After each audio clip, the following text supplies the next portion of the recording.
It's time for Windows Weekly. Paul Thurrott and Mary Jo Foley are here with an E3 post-mortem. A brand new bunch of hardware on its way from Microsoft. Brad Sams uncovered a bonanza of code names and a new UI for Microsoft Office. It's all coming up next on Windows Weekly. Netcasts you love. From people you trust. This is Twit. Bandwidth for Windows Weekly is provided by CacheFly at CACHEFLY.com. This is Windows Weekly with Paul Thurrott and Mary Jo Foley. Episode 574, recorded Wednesday, June 13th, 2018. Script Kitty. Windows Weekly is brought to you by 23andMe. Now through Father's Day, get 30% off every 23andMe DNA kit. Go to 23andme.com/twit today.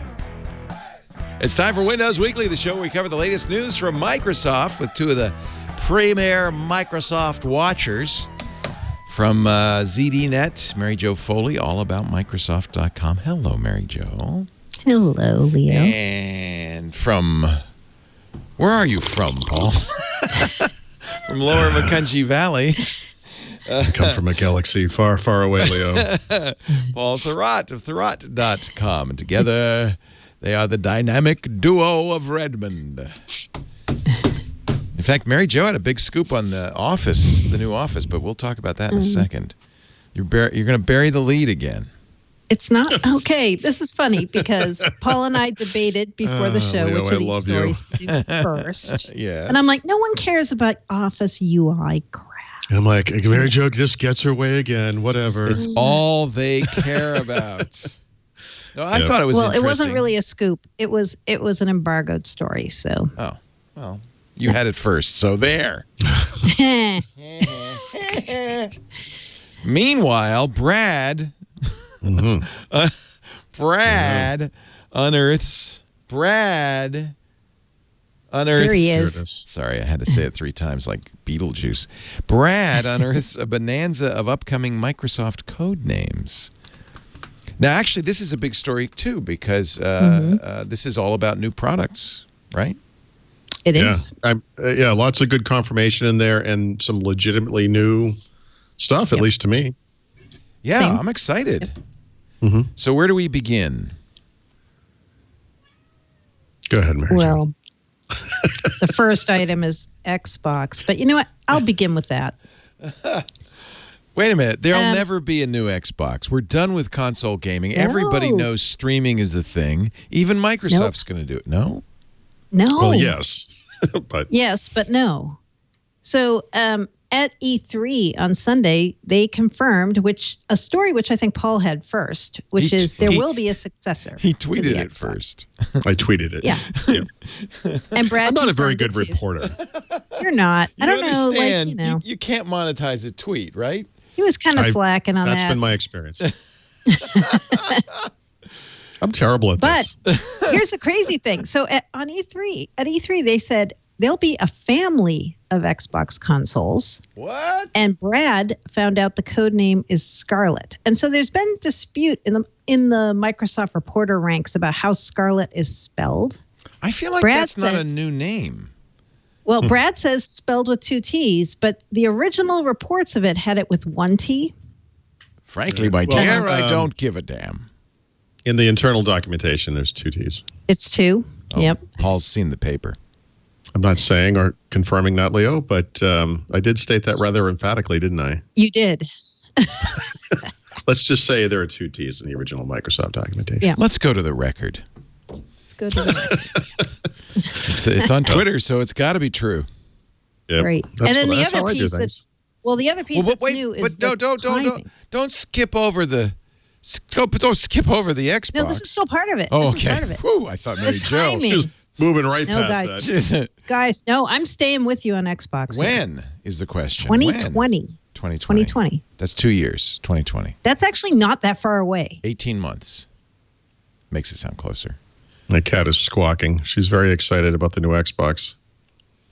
Her nickname is Scarlett now. SCARLE double good. Her nickname is Suicide Squad. But I think that if you look at the schedule for Xbox One, this one falls into a neat kind of cadence they've established about 3 years after the Xbox One, which was about 3 years after the original. Yeah, I think the way Microsoft has done things, you can pretty much guarantee that it will be backward compatible, if not Xbox One branded.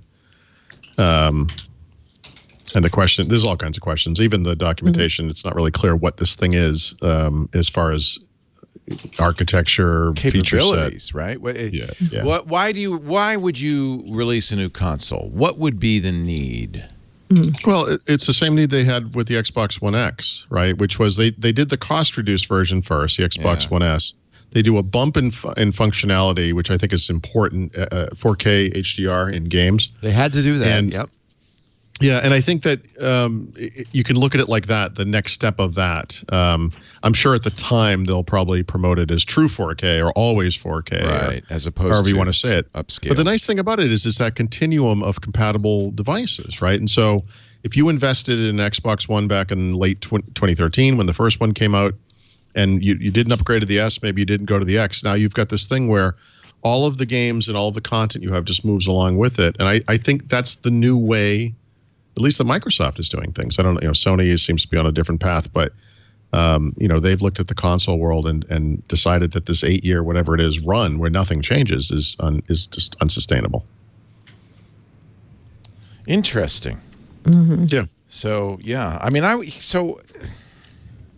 What does a family of consoles mean, though? Is it just going to be like Xbox One S and Xbox One? Or?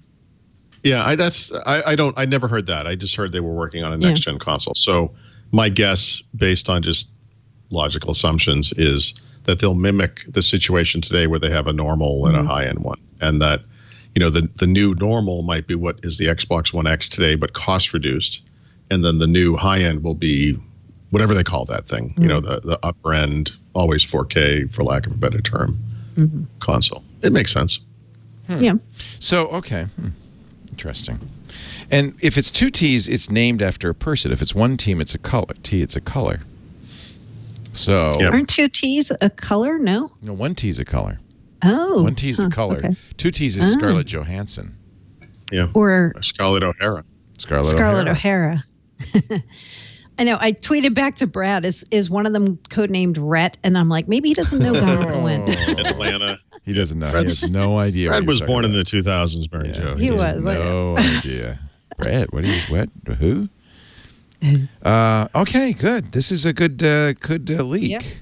And it's timed with E3, so it probably isn't exactly a inadvertent. Well, yeah. I mean, the various code names and products and things that Brad found out about are coming, or were found out at the same time, like they were all together. So Xbox is really just part of it. Yeah. I had found out about a new Xbox generation back in late March, and that's pretty much all I know. Just that it's happening. And at the time, what I would have said about it is, and what I probably did say about it somewhere, was I had always expected Microsoft to be moving to this streaming service for the next thing, that they've never made money making the hardware. Why bother? Maybe this is them learning their lesson. It's the one place where they have a lot to offer. And then the guy I talked to about this at the time in late March just kind of laughed when I said that. And he's like, yeah, that's not happening. It's just not, it's too soon. It's just too soon. Too soon. Yeah. Because I am often a pie-eyed optimist, as you guys know, and I just sort of assumed the future was going to happen very quickly. Very interesting. All right, what other codes? So that's Scarlett, Xbox 2020. Sydney, the next HoloLens. Now, Brad, is this SI, which would be a person's name, or SY, which would be a capital city? SY. It's the capital city. All right. Yep. Due in Q1 2019, which jives with previous reports that we've had too, which said it wasn't likely this year, or if they do something this year, they'll show it, but it won't ship this year. And it's everything what you would expect: lighter, bigger field of view, cheaper, hopefully. It'll use an AI chip. Microsoft already confirmed that piece. There'll be an AI chip in it so that you can do computing at the edge of the network, their famous intelligent cloud, intelligent edge. The new Connect sensor will be in there. And we don't know otherwise what it will look like, exactly how much it will cost. But we can guess it's going to be optimized for business use. That's a pretty safe guess. And tethered. No, I don't think so. No, it should be untethered. It's standalone. Yeah. That's biggest news of all. I want to say CES this year, Brad had gotten information that the team responsible for HoloLens had gone to Terry Myerson with their plans for a V2 product, and he said no, he'd canceled it. Yeah. And the reason was it was not enough of a leap over the first generation. So the thing that we're seeing now, this product that he's talking about this week, is essentially what would have been the third generation HoloLens under the original plan, and should constitute a fairly legitimate jump, from the first version. Yeah, original HoloLens also not tethered. The mixed reality headsets are, but not HoloLens. I thought the HoloLens was tethered. It's not. No. No. I apologize. That's not No, a big it's okay. deal. Yeah. No, that's. It's just we haven't heard anything new about HoloLens in a while, so it's kind of hard to go back and go like, what is HoloLens? Yeah, it's been. Yeah, exactly. It's been very quiet for sure. Yeah. And I would say, given the architecture of that product, it's overdue. There's been a lot of speculation about why doesn't Microsoft just move to Qualcomm for that next device. It would make sense from a battery life perspective for sure. And I don't know anything about what the architecture plans are. Yeah. So Scarlett, Sydney, and now we have Carmel. Carmel. Like Mount Carmel or like. These are good I code know. names. It could be a city, Carmel, California. Carmel. Right? Yeah. Carmel. How's this? Now, Carmel is Carmel. Yep, same. So caramel is Caramel. So I think you're talking city if it's Carmel. Yeah, you're right. You're right. Carmel. That is the code name, Brad says, for Surface Pro Next, which we ourselves call Surface Pro 6, even though the current one is really just Surface Pro, but it's Surface Pro 5, just to keep things so confusing. I hope they call it Surface Pro 6. The current one is absolutely warrants the 5. It absolutely warrants it. So yeah, he said it's coming. There's a Surface Pro 6. It's coming, and I heard from my contacts it's not till next year, mid 2019. Yep. Oh boy. That makes sense though, right? Surface Pro 5 just launched last year. Yeah, that's a long product cycle though, unless you're Apple. Not really though. Because my other piece that I had is Apple time frame, isn't it? Well, no, the reason it is it's dual core. They're going to refresh 5. Oh, I see. Okay. So it'll be like this year, there'll be some refreshes of the Surface Pro family. I've heard about Surface Pro 5, aka the Surface Pro, getting a refresh to 8th generation Intel architecture and most likely USB-C. Also, Surface Laptop getting that same thing. 8th generation Intel USB-C this year, probably this fall in time for a holiday. So that's why I think Surface Pro 6 next year is okay, because they've got one more iteration of 5 to go. Do you see Surface Pro 6 as a radical change from the current design, which debuted with Surface Pro 3? Yep. So one of the tips I got on Surface Pro 6 was, this is a huge redesign of the Surface Pro. And I don't know, we were joking on Twitter today. Paul's like, maybe it'll be a circle or a sphere. And I'm like, maybe it'll be a hexagonal pyramid. I don't know. Well, does it by default, does Surface Pro mean convertible by definition? 2-in-1 tablet. It's or as Microsoft calls it, a laptop. But yes, it's a tablet form factor with it. So that wouldn't change.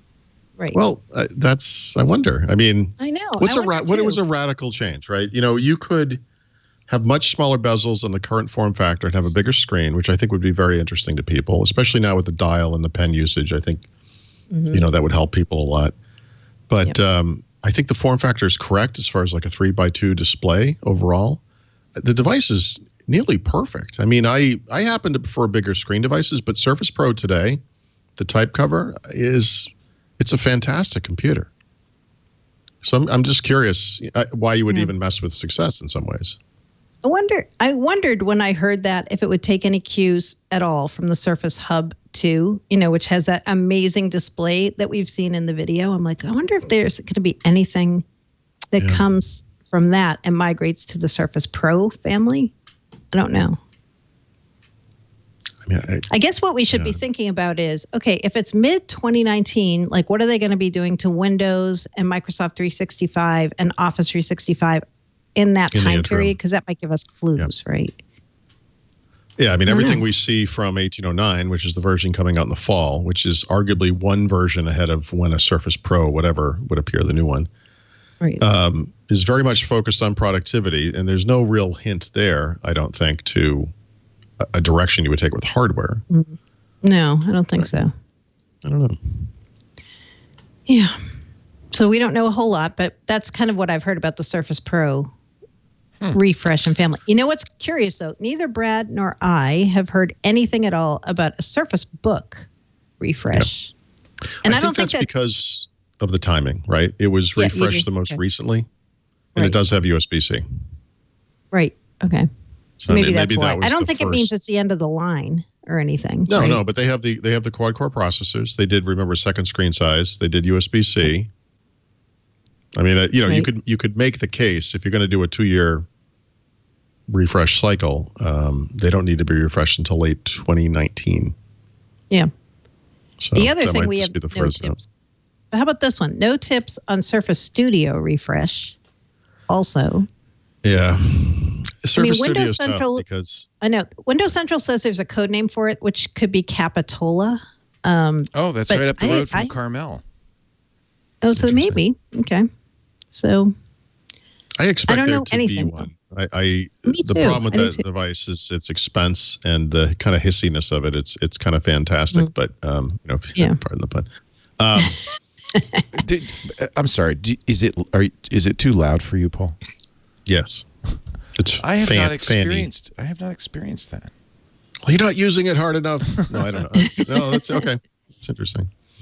I had not heard that, Fanny.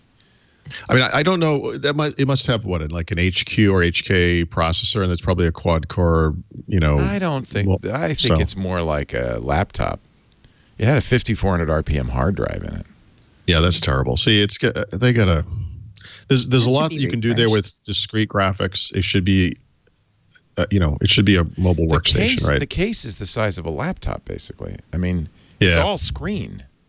Mm-hmm. There's no reason that case can't be a little bigger. Sure. Allowing for some more ventilation. Yeah. And some more power. And I bet that they do that. But the overall functionality of that thing is unbelievable. You're really buying a screen. It's really a screen. That's the thing. Yeah.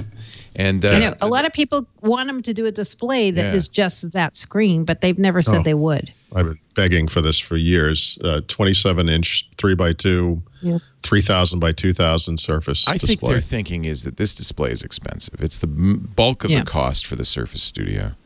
Yeah. And so otherwise, I would love to see them offer a range, like the Surface Studio line with, Well, your studio, if I remember correctly, didn't Padre replace the drive with an SSD? We did. That probably helps. We put 2 SSDs in it.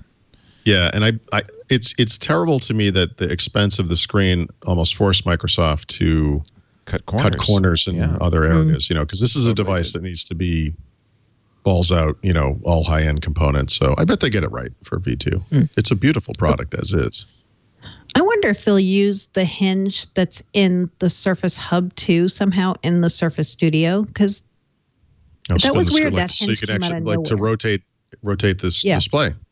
So I had 2 ideas. I didn't say it loud earlier. I guess I'll say them out now. We were wondering what could Microsoft do about a Surface Pro that would be dramatic change. One would be a portrait mode. Style of working with a keyboard, right? Right now, if you have the keyboard attached, you have to be in landscape mode. I've always kind of thought that portrait mode was kind of a cool thing for writers or whatever, that could make sense, and that screen's small enough, it wouldn't look horrible, et cetera, et cetera. The other one, and this is tied to something we're going to talk about in a minute, but these Andromeda rumors about a dual screen-based device are kind of interesting. But Andromeda, as noted in Brad's revelation this week, is, as Microsoft says, pocketable. This is smaller than I thought it was going to be, and there's some confusion around that. But based on everything I've seen firsthand, I never got the impression that this was a phone-sized device when closed. You know, if you picture, I did this with Brad earlier, but if you kind of picture two phones like this, you know, a dual-screen device, and so it's closed, and it's the size of a phone. It's something you could fit in your pocket. You can't get much bigger than a smartphone and call it pocketable. But what if Surface Pro was optionally a two-screen device, and it was basically a bigger form factor version of what is kind of a phone-sized Andromeda device, and might explain why people still kind of refer to it sometimes as a Surface phone, even though Andromeda is not a phone. Mm-hmm. The only downside to these dual-screen devices to me, or one of the big downsides, I should say, is typing on glass is not great, right? I mean, you do it on your phone because you're not doing a full email or you're doing something major, but like think about using a dual screen device where the bottom is the keyboard, right? Like the old Surface Pro. But what if it wasn't that way? What if it was in front of you like a book? The keyboard was Bluetooth based or whatever in front of it. You could have notes on one side and a web browser or whatever on the other. I mean, I think people today use big screens that way on one screen. Sure. You know, if I watch a Microsoft virtual presentation, I might have that open on the left and I have OneNote open on the right. It's happening on one screen, but if this was two portrait displays right next to each other, it could be two different displays as well. And the hinge is some crazy like thing that holds the keyboard, and then you pull it off. Yeah, and I mean, it could be.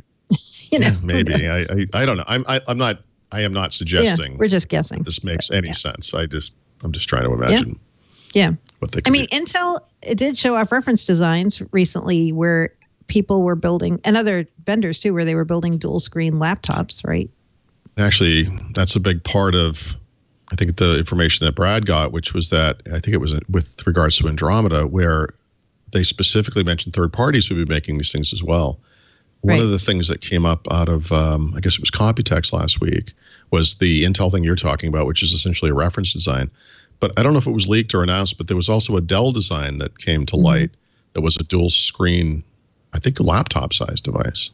Which a lot of people look at. It's impossible to look at it and say anything other than, oh, that's what I thought Courier might be, or this is what maybe Andromeda could be, or whatever, right? Because they all, you see two screens. It's not hard to imagine.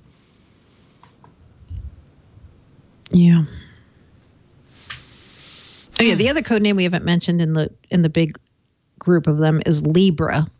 So Libra is supposedly the code name for these small Surface devices that Bloomberg and I both have heard about. These are like 10-inch Surfaces meant to be the successor to the Surface 3, basically. Yep. Which I think are going to be announced this summer. I think they're right around the corner. So I'll tell you something about Libra. So I got that code name drop too, but then I talked to another person who said to me, that's not the right code name. And so the person told me another code name. And so I'm like, okay, so they're back to their old ways of seeding multiple code names to catch somebody. Well, maybe not. Right? But you never used it, right? You never published. I never used it. So nobody got caught. But I'll tell you, my other thought is, or we think this is a family of these small Surfaces. So maybe I know a code name of another one that isn't Libra. Well, let me provide a third code names possibility. sometimes in case that somebody's doing. Yeah, I do, because I don't want to get people fired. No, you don't want to get anybody burned. Yeah. Well, this actually came up with Brad's stuff. So Brad and I talked about this privately a couple of days before he published, and I said to him, "Are you sure this isn't a trap? I mean, can you be sure about this?"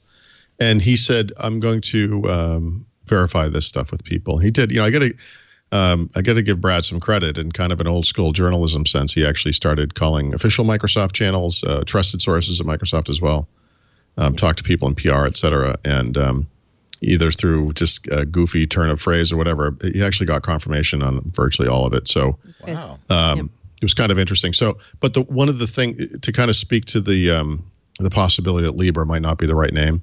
The one thing he did say was that this roadmap that he saw was developed late last year, and it was still when Terry Myerson was at the company, and he was, he would have been the yay or nay on any of this stuff. And it's possible that plans change, obviously, with the regime change that's occurred. And we'll see. And so I don't know when you heard the code name, and maybe that's not the right code name, but it's possible that that's evolved into a slightly different thing, and that maybe the new code name is something else, or whatever you had heard. Right. I was going to bring that up in this whole conversation. So all these code names and these roadmaps we're talking about and things we've heard, I would say both of us have heard these before Terry Myerson was out. And so we don't know exactly what's happening right now that he's gone, and they're looking at all the plans that were developed under him. Like, one person even cautioned me on the stuff we've said about the shells. There's all these other code names for shells that are coming for Windows 10, like Aruba, which is the mixed reality. No, that's the Surface Hub 2 shell. Oasis is the mixed reality shell. Then Polaris is the Windows desktop shell. Like, somebody said to me, don't be so sure those are going to make it out. Interesting. Here's something you may be able to fill in a gap here. Julie Larson Green apparently was involved with Surface at one point. Does this ring a bell with you? Yeah. Mm-hmm.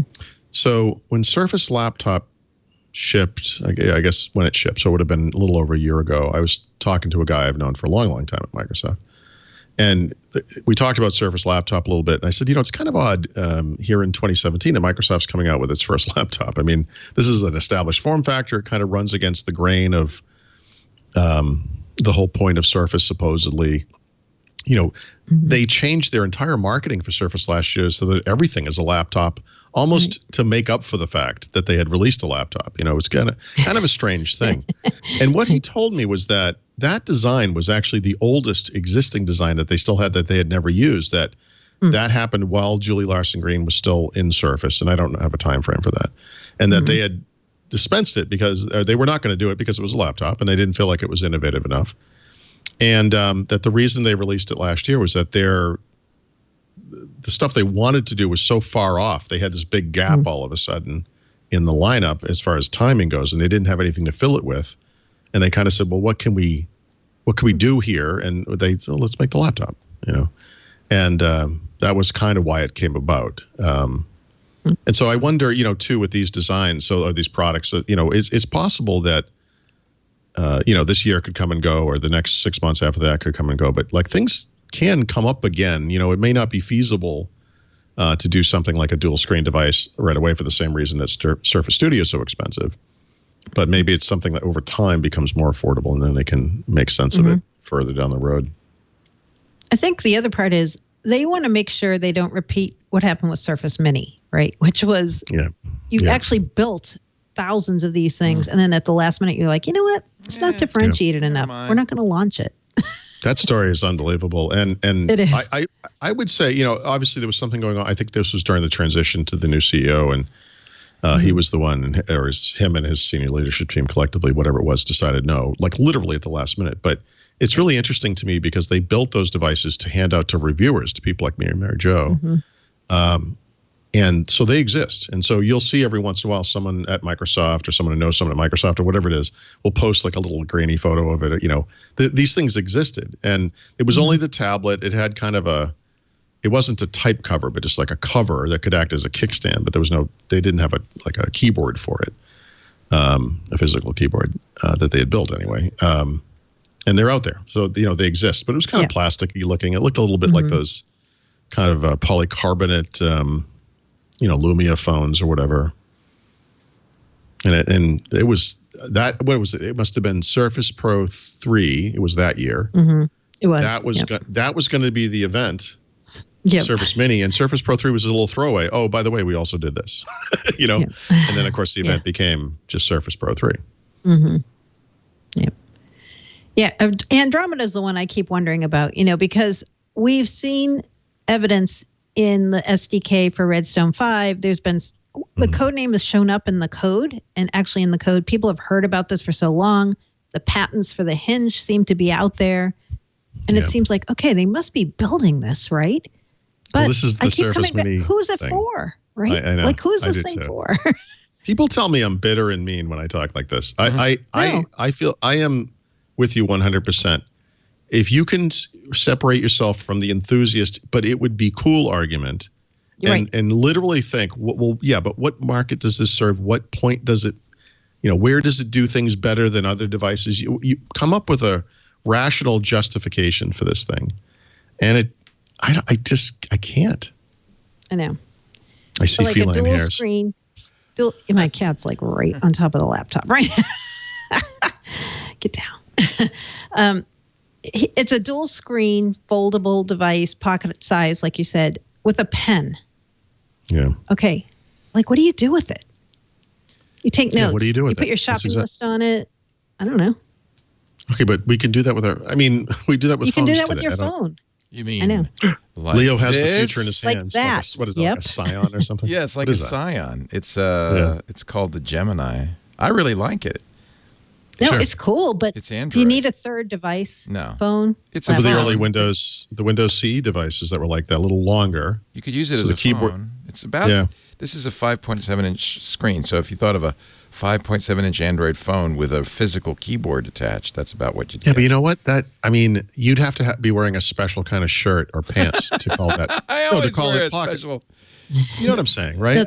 That's why Brad and I were joking about Immerse. I'm like, if they'd come out with this, you're going to need Immerse. I have a purse. You don't. I have Immerse. That thing in You're Leo's gonna- hands no, is you're gonna not get- what I would call pocketable. That's not pocketable. I carry it in my Right. It briefcase. depends but how you define could. a pocket.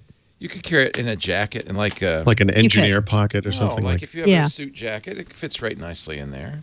But not so much in a pants Kind of pocket. looks like you're right? looks like you're packing heat, but you still can carry It does. You can put it in a pants pocket. Sure, you could. If it is running on Intel, you will be packing heat. You will. It's an ARM. This thing's an ARM processor, but Sure. it's Android, so I really Yeah. like it because I was a Scion fan, and so it's very nostalgic for me. Yeah. Does it have a pen? No, Nope. but it is a Okay. touch screen, so you could use a pen. I don't know. Yeah, I guess the point right. is that this form factor is not completely unheard of. No. It's a little retro. I just think they need a value proposition where people go, I want that. I need that. Yeah, like no, that. yeah. Something I got to have. Here's where it falls apart. It's the whole content thing. It's the App Store, right? It's Microsoft's Achilles heel right now with this kind of stuff.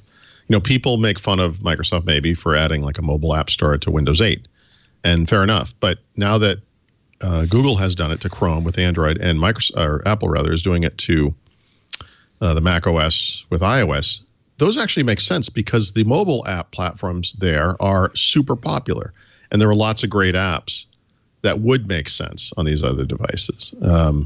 Microsoft making another mobile thing is like, well, okay, but even if you got the hardware exactly right, even if the operating system was perfect, if there isn't anything there to run on it, Yeah.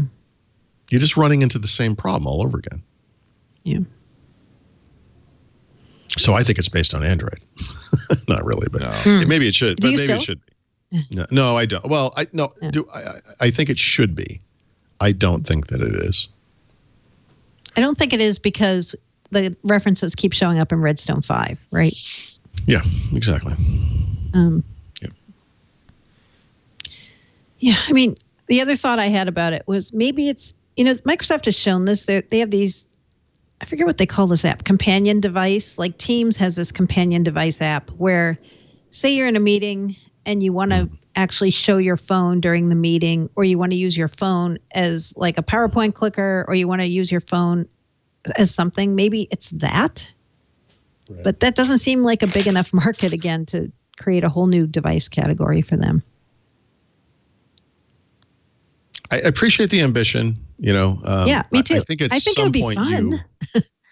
yeah, but you have to. But again, I feel the need to divorce myself from that part of it. Like, yeah, would I love to see? Of course. I mean, of course. Yeah. But I worry that too many failures in the new form factor thing equates to overall failure. They did this one great thing that everybody copied, and that was the end of that. There have been no further Surface designs that anyone has ever copied. So I don't understand. The notion that they're going to build something aspirational and the market's going to follow them it sounds great on paper, and it worked great, I think, with Surface Pro. Although I don't know, do you ever see? I mean, not maybe it's not a fair way to measure it, but I can't really claim to see too many Surface Pro clones out in the world. When I walk down an airline aisle or I'm in a train or plane or airport or whatever, when I see people using things out in the world. Mm-hmm. I know this is not a great way to measure things, but I don't know. Are these things truly successful, or is it just that a bunch of them were made? Well, I feel like the HP NVX2, even though it's an ARM-based device, looks like a Surface Pro, right? Oh, yeah. I mean, people think it's one when I have it. And it's a great example of the right level of quality across the board. The machine itself and that keyboard. So the keyboard may not be the same Alcantara covered, leather, whatever it is that Microsoft has, but it's durable and it works great. It looks good. I think they've hit the right balance from a materials perspective or whatever. Look on Twitter right now. Mike Halsey's listening, and he's got this thing called the Gemini PDA, right? And look at this thing. This is like what we're talking about, right? That's what I have. That's the same one. That's the same one? Yeah. He loves this thing. Like he's like, this is it. Like, yeah. Yeah, that's what this is. And it runs. Oh, I didn't know that was the same one. Yeah, it's the Gemini. It's the Gemini from Planet Computers. It runs Android or Linux. So you could use it as a little computer. Yeah, which would be an interesting use of it. I mean, if this had Continuum built in, and you could like go into an office and hook it up to your screen.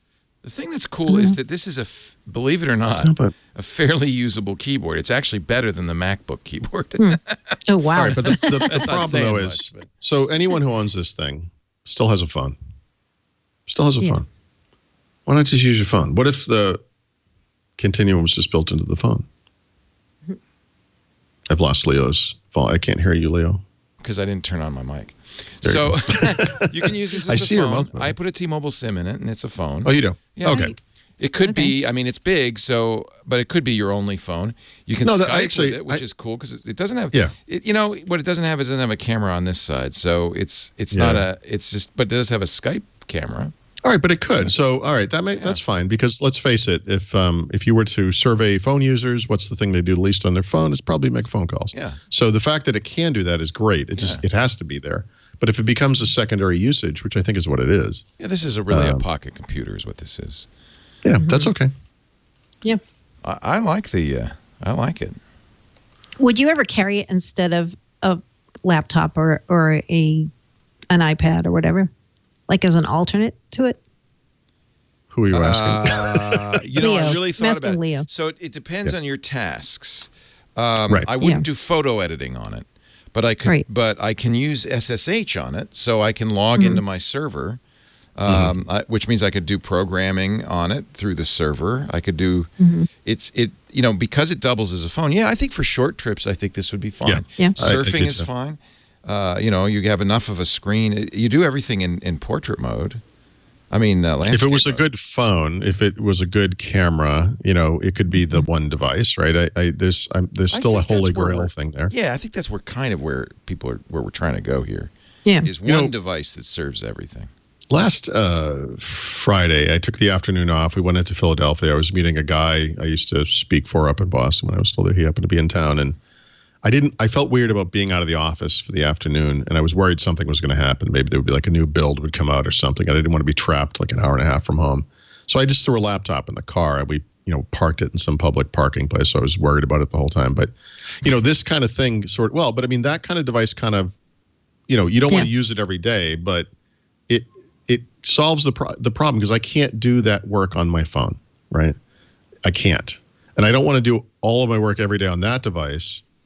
But what it comes down to is that thing where it's, like the everyday occurrence or you kind of optimize for the things that happen the most frequently. And if it's a little non-optimal for things that don't happen that often, that's okay. It's as long as it's there. The fact that you can do it is what makes it okay. It's interesting. It's an interesting, it's a possibility, I guess. I don't want to close the door. Like last night I had to go to a meeting and I knew I was going to have to take a lot of notes. So I'm like, what am I going to bring with me? It's like, I don't really want to bring a laptop, but I can't do this on my phone. And so I ended up bringing the Envy and it was fine. But it's like one of those times when you're like, I need to do more typing than just what I'm going to do on my phone, but I don't really need a whole laptop because I don't need a full screen view of anything. So the Envy is light and small and it's not terrible. Yep. It's not ideal, but yeah. Yeah, it was good enough. It worked. Yeah. Yep. Well, so what's the timing? We're thinking Andromeda could happen this fall, this year. Yeah, the rumor continues to be this year. And, in some ways, if they do decide to do Andromeda this year, it sounds like a lot of things are aligning for fall. So they could have one event where they did the Surface Pro refresh, the Surface, what's the other one? Laptop refresh, and Andromeda, and show the HoloLens. And that would be quite a hardware event. And that'd be a huge hardware event. has usually, but not always, done that in October in New York. Right. Yep. It'd be big. I mean, Surface Pro 4 Surface Book was big. It would make sense to put HoloLens in there this time because they're making it more of a targeted business device, right? So it would be okay. Not just that. It's a way to get a bunch of people in front of the HoloLens, right? Before, it was such a weird, esoteric kind of thing, and it required all this hand-holding, and it just made it awkward and time-consuming to show people it. And I think it kind of took them months to kind of get it out in front of all the people they wanted to show it to.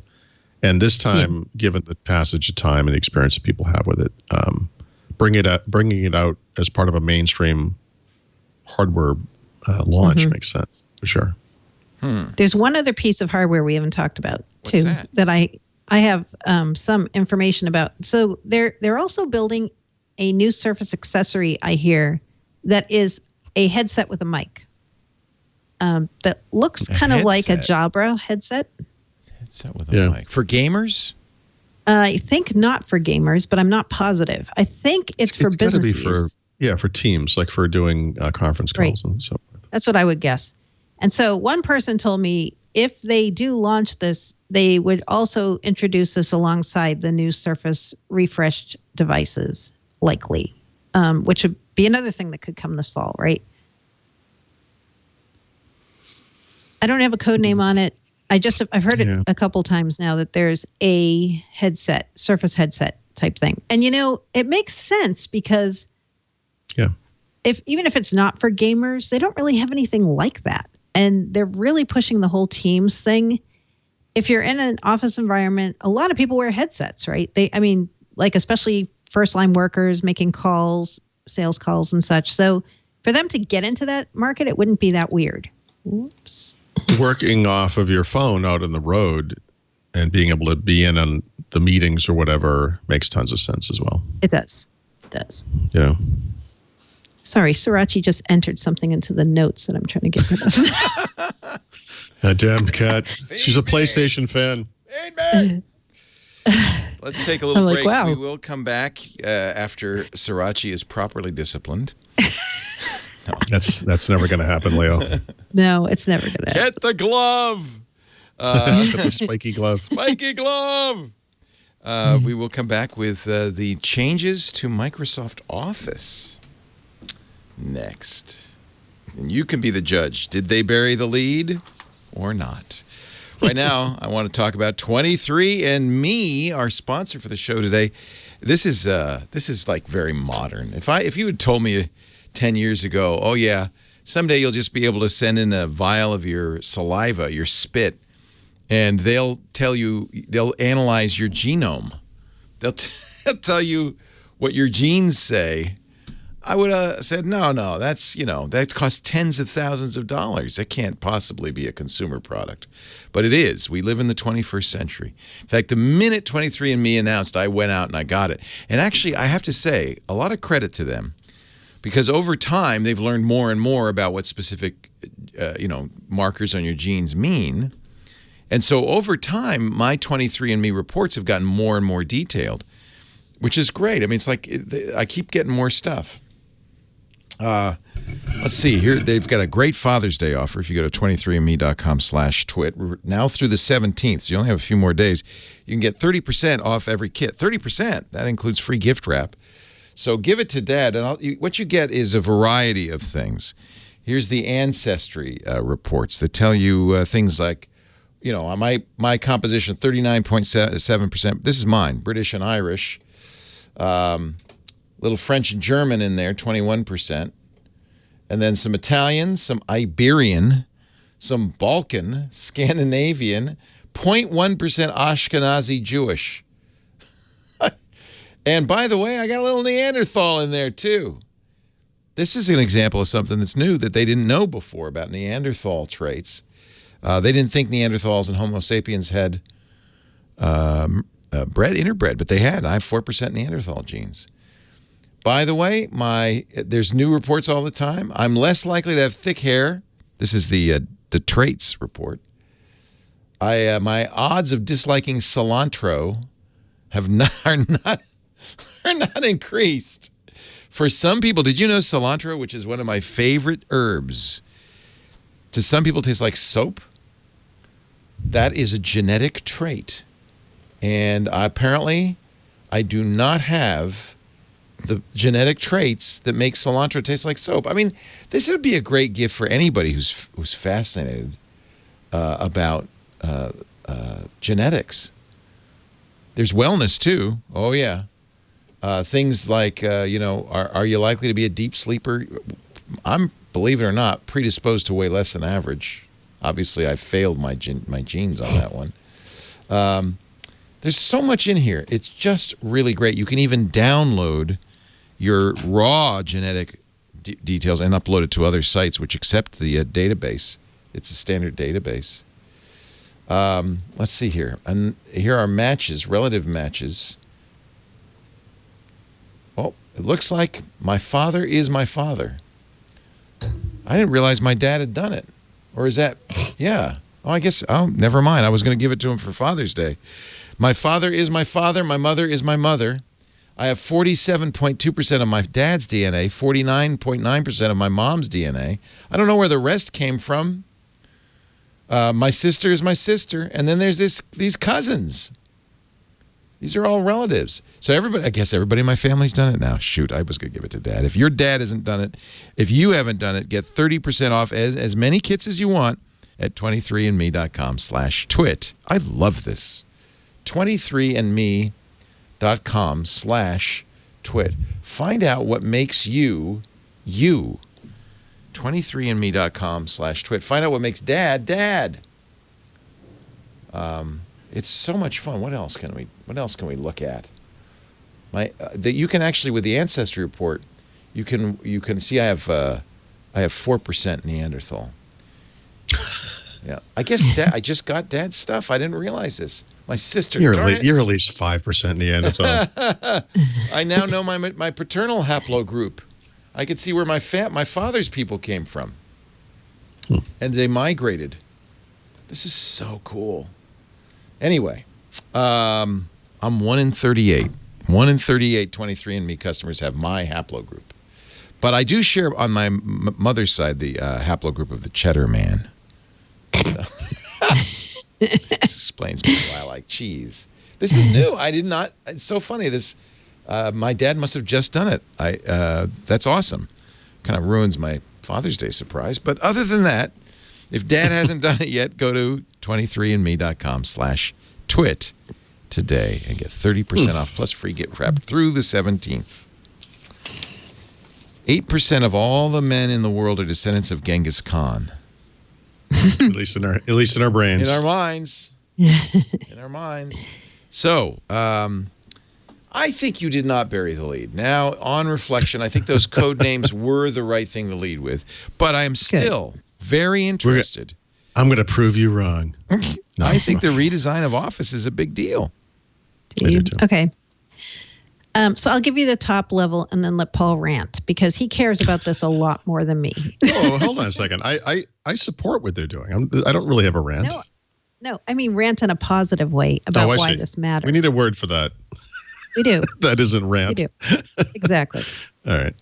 So Microsoft announced today that they're on the heels of Apple and Google doing some major redesigns of various software. They're doing one too. And what they're redoing is Office. So which versions of Office? That's a good question. Office 365 and what they now call Office.com apps, by which they mean Office Online. So Word Online and Excel Online and PowerPoint Online. The first change that I think most people will notice is the ribbon is now a collapsible option so that you don't have to have this giant 3-line ribbon on top of apps. You're going to be able to collapse it down into basically what is a single line that looks like a toolbar. I love this. I think this is amazing. I told the guy when he said it, I'm like, okay, I'm somebody who doesn't really see design elements very well, but this I can see, and I think this is a big deal. The other cool thing about this new ribbon is because Microsoft has telemetry research, which shows the same 10 commands are used 95% of the time by all of their Office users, they're going to let people have that last 5% as something they can make personal. So if you have a command in your Office toolbar, in your Office ribbon that you think, I'm never going to use this. Ouch. Sorry. Sriracha doesn't like this story. I'm never going to use this. You can take it out of the ribbon. You can kill it. And then if there's something you really do want that isn't in the toolbar, you're going to be able to pin it to the new ribbon. I love that. I think that's a great idea. That's the biggest change that I think most people would see. Right. I agree. Next, they also talked about the redesign they're doing of Outlook. So we've already seen Outlook.com is being redesigned. We've seen what that looks like. And both Paul and I have talked a lot positively about that and said how much we like it. So the new redesign of the Outlook app looks somewhat similar to this, though not identical. It's kind of like a step along the way to what Outlook.com looks like. A lot cleaner. Things just don't look as cluttered and dense. It just seems easier to read. And they've made the search bar more of a central piece of the experience. And the cool thing about the search bar is if you start typing a search query into the bar, it's going to take into consideration which version of Outlook you're running, like you on mobile or you on desktop, where you are, and what kinds of things you might want to turn up, like frequently used contacts, frequently used documents. It's going to kind of prompt you for proactive suggestions. Like a browser. Like a browser, kind of. Well, but context sensitive. In other words, you have an email experience, a calendar experience, a contacts experience. It should be sensitive to what you're looking at the time. And I don't mean to downplay it by saying like a browser, but just saying we have the expectation now that the software will kind of understand the context and offer us choices that are appropriate in the context. Right. Yep. So I think that's another nice feature. Then they talked about the redesign of the 10,000 Office icons that exist. That's ridiculous. Is that really the number? I think that's what they told me. You're not exaggerating? Yeah. No, I think they said it's 10,000. No wonder my icon cache keeps blowing up. Yeah. Yeah, and they have a little chart that I included in my post about this that showed the evolution of some of the Office icons, like how the calendar icon has evolved. And the funniest one, as someone pointed out, is the save icon, which is still a disk. That's lobby, That's what else are you going to make it? What else are you going to make it? I know. Mm-hmm. What's happened is they've gotten lighter, simpler, kind of more abstract. But I don't know what else you show us. I know, but printers don't look like that either. No. That's a tractor feed printer. Yeah. Right. It looks like a shredder, really. Yeah. And they talked about how they're trying to make the icons work well and render correctly on all different size screens so that will be clearer if you have it on a large display or a small display. Yeah. And they've also talked about adding color very discreetly to make it easier for people who have visual impairments to see the icons. Yeah. I think these look great. Yep. Oh, wait a minute. So these aren't the new ones. These are the old ones. The very top line is the new one. Office 365. Oh, okay. Yeah. I like it. Yeah. So to me, these are subtle changes. I don't feel like they're huge, and they're going to roll out in different. They're going to roll out in different waves to different users, so so they can test it. So Outlook on Windows will start getting some, and then other versions of Office will get some. Just so that they can see, is this resonating with people? Are people confused? Is it working? So yeah, there it is. In a nutshell. I met the guy who designs ThinkPads at CES this year, and I walked in and he put the new X1 Carbon in front of me, and I said, "Oh, you made the hinges black this year?" And he says, "You were the only person that has noticed." Oh, I noticed. And I do notice these changes, and I think this stuff really matters, especially if it's software that you use every day in and day out. And the thing that's interesting about this is you can see a preview of this new UI in the Office mobile apps, including the OneNote app for Windows 10, which includes what I would call this show is cat infested. I know. I'm just like a tab. My cat has arrived again. I know. Shh, relax. It's a tab toolbar, right? Like Mary Jo said, there's one row of buttons instead of three, like you would see in a ribbon, a traditional ribbon now. But you know the he doesn't like it either. See? Oh, whoa! He likes to talk about the ribbon. May he weigh in? Anyway. Oh, cat, bad cat. So but the thing is, I what's interesting is I feel like they're getting this UI right. And there's a number of reasons why I think it's right. One of them has to do with what Mary Jo talked about, the scalability of it. Like this is a UI that's going to scale well to different size displays, different DPI displays as well. That's one of the big problems with this OneNote app for Windows 10 is that it doesn't scale well. On my 4K display here, those buttons look ginormous. They're silly looking. Because they're designed for touch, and they don't scale well to the use of the system. And that's something I think they're trying to fix here. But the central one is that, you know, years and years ago when they did come up with the ribbon, which today is still, I would say, pretty reviled in certain quarters. I'm at peace with it personally, but the issue that Microsoft faced was command density, right? I don't have the exact numbers, but you know, the first version of Office back in the early 1990s or whatever each app had maybe a couple of hundred commands. By the 2000s, they had a couple thousand commands. And how do you use those commands in a system that's based on multiple toolbars and deep menus and all the hunting and pecking you'd have to do to find things and the undiscoverability of it all? So the ribbon was what they came up with, and we can sort of disagree or agree or whatever if it was good, bad, or indifferent. But I think the central issue is they did solve discoverability and the command density stuff, but they did so by taking up too much on-screen real estate. And I think that fundamentally, to anyone normal, you look at that and you're like, geez, it's like this giant forehead on this thing with all these buttons everywhere. It's like, well, how does this work? And I think this new thing looks more approachable. And because it's smarter, it's like Mary Jo said, you know, it shows you the top commands that everyone actually accesses by default, which I think is smart. Yeah. So it's good. But if you like the thick, big ribbon, you can keep it. Like that's the other thing. It's an option, right? So you don't have to go with this thin ribbon. That's a big change from the past because when they did the ribbon, Microsoft explicitly refused to support a UI that would go back to the old way of doing things because they knew if they did that, they would have to upgrade that with every version. They would have to support it alongside the normal UI. And they said, no, this is better categorically. We're going on this new route, down this new route. But the thing that's interesting, and of course you see it today with the Outlook thing, is they didn't do all the apps right away. They did, I think, the core productivity apps first, Word, Excel, PowerPoint, and so forth. It wasn't until Office 2010, the second version, where they actually pushed Outlook to this new version. Outlook is particularly bad with the ribbon. It's just just an app that doesn't make sense for this kind of thing.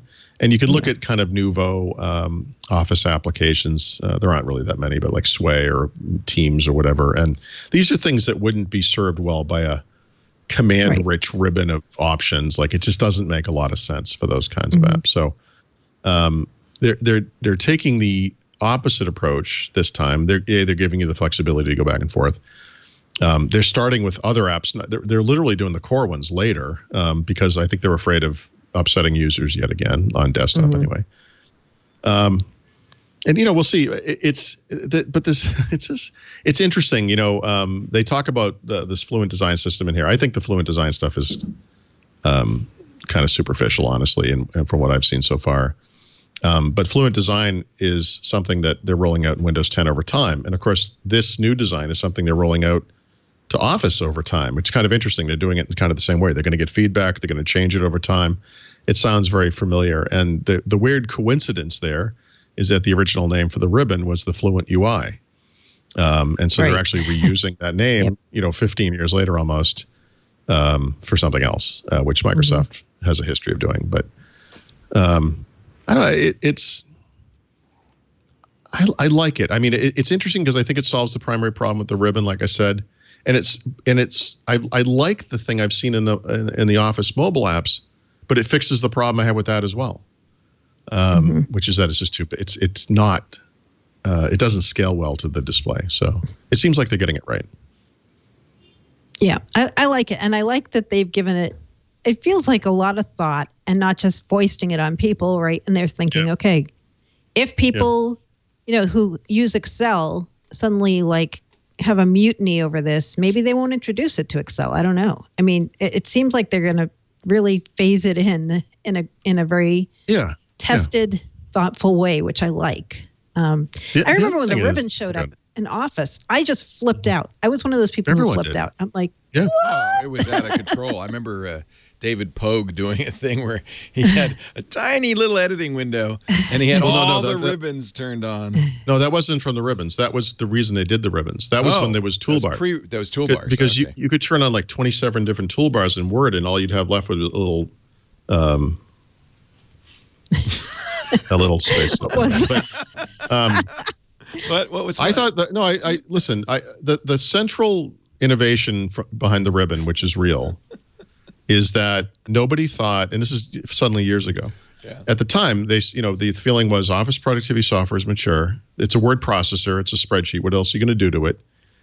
And then they came up with this thing, and they were like, wow, no one thought you could do this kind of thing. And the other issue Microsoft had was that they had competitors. Back then, it was different competitors like Open Office or Star Office or whatever it was called, Corel, WordPerfect, and so forth, that were trying to copy the Office user interface. And so they said, well, we're going to come up with something they can't copy. And so they gave out the ribbon to third parties, but you explicitly could not copy the user interface of Office. So if you as Corel wanted to use it in WordPerfect, go nuts. You can have a ribbon. It just can't look like our ribbon.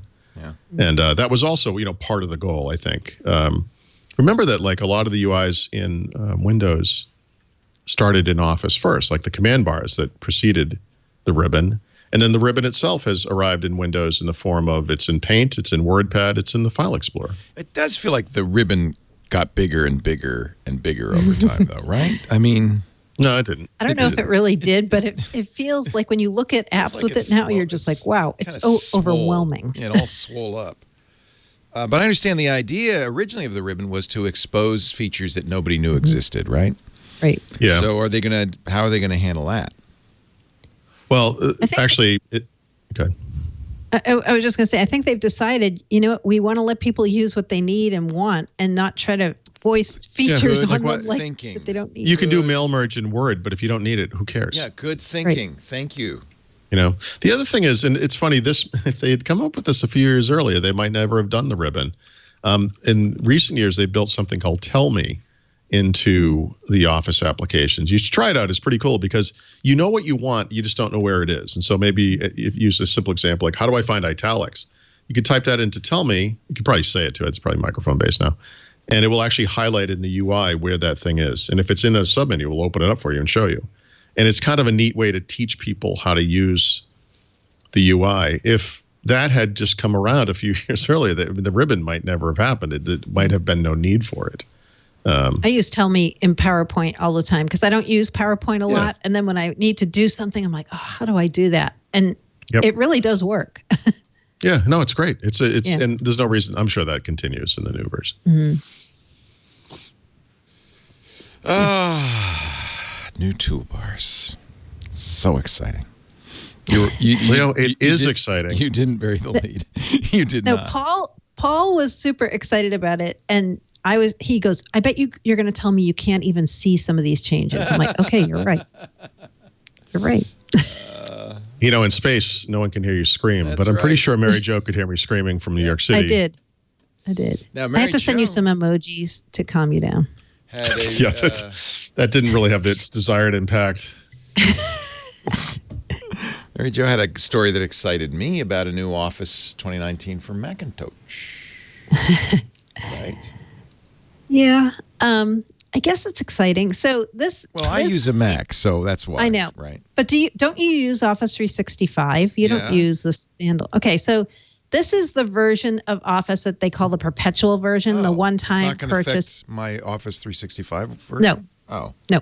Well, never mind. This is for people who don't want or can't use Office 365, who still want to run Office on their Mac or on their Windows PC, they are going to introduce a standalone version that they call the perpetual version later this year.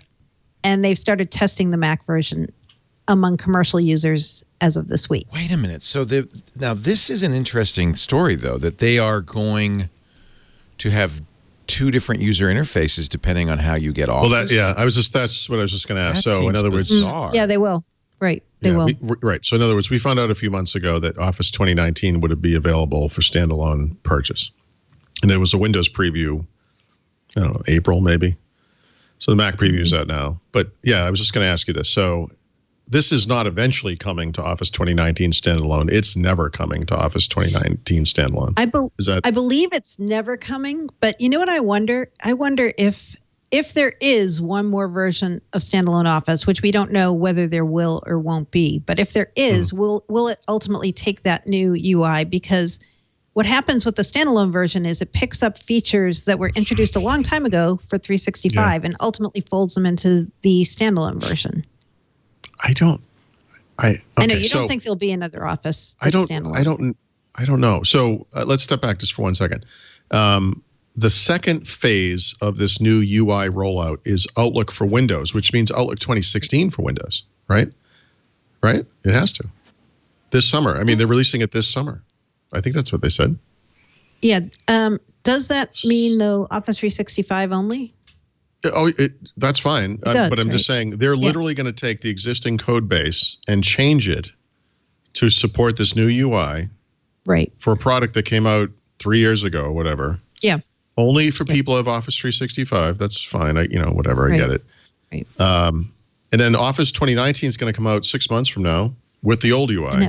The old UI, right? Right. And then people on Office 365, Pro Plus, Commercial, whatever it is, when they download Word and all of Office, they're going to get this new UI. I think that's how I took it. Terrible idea. I think you're right.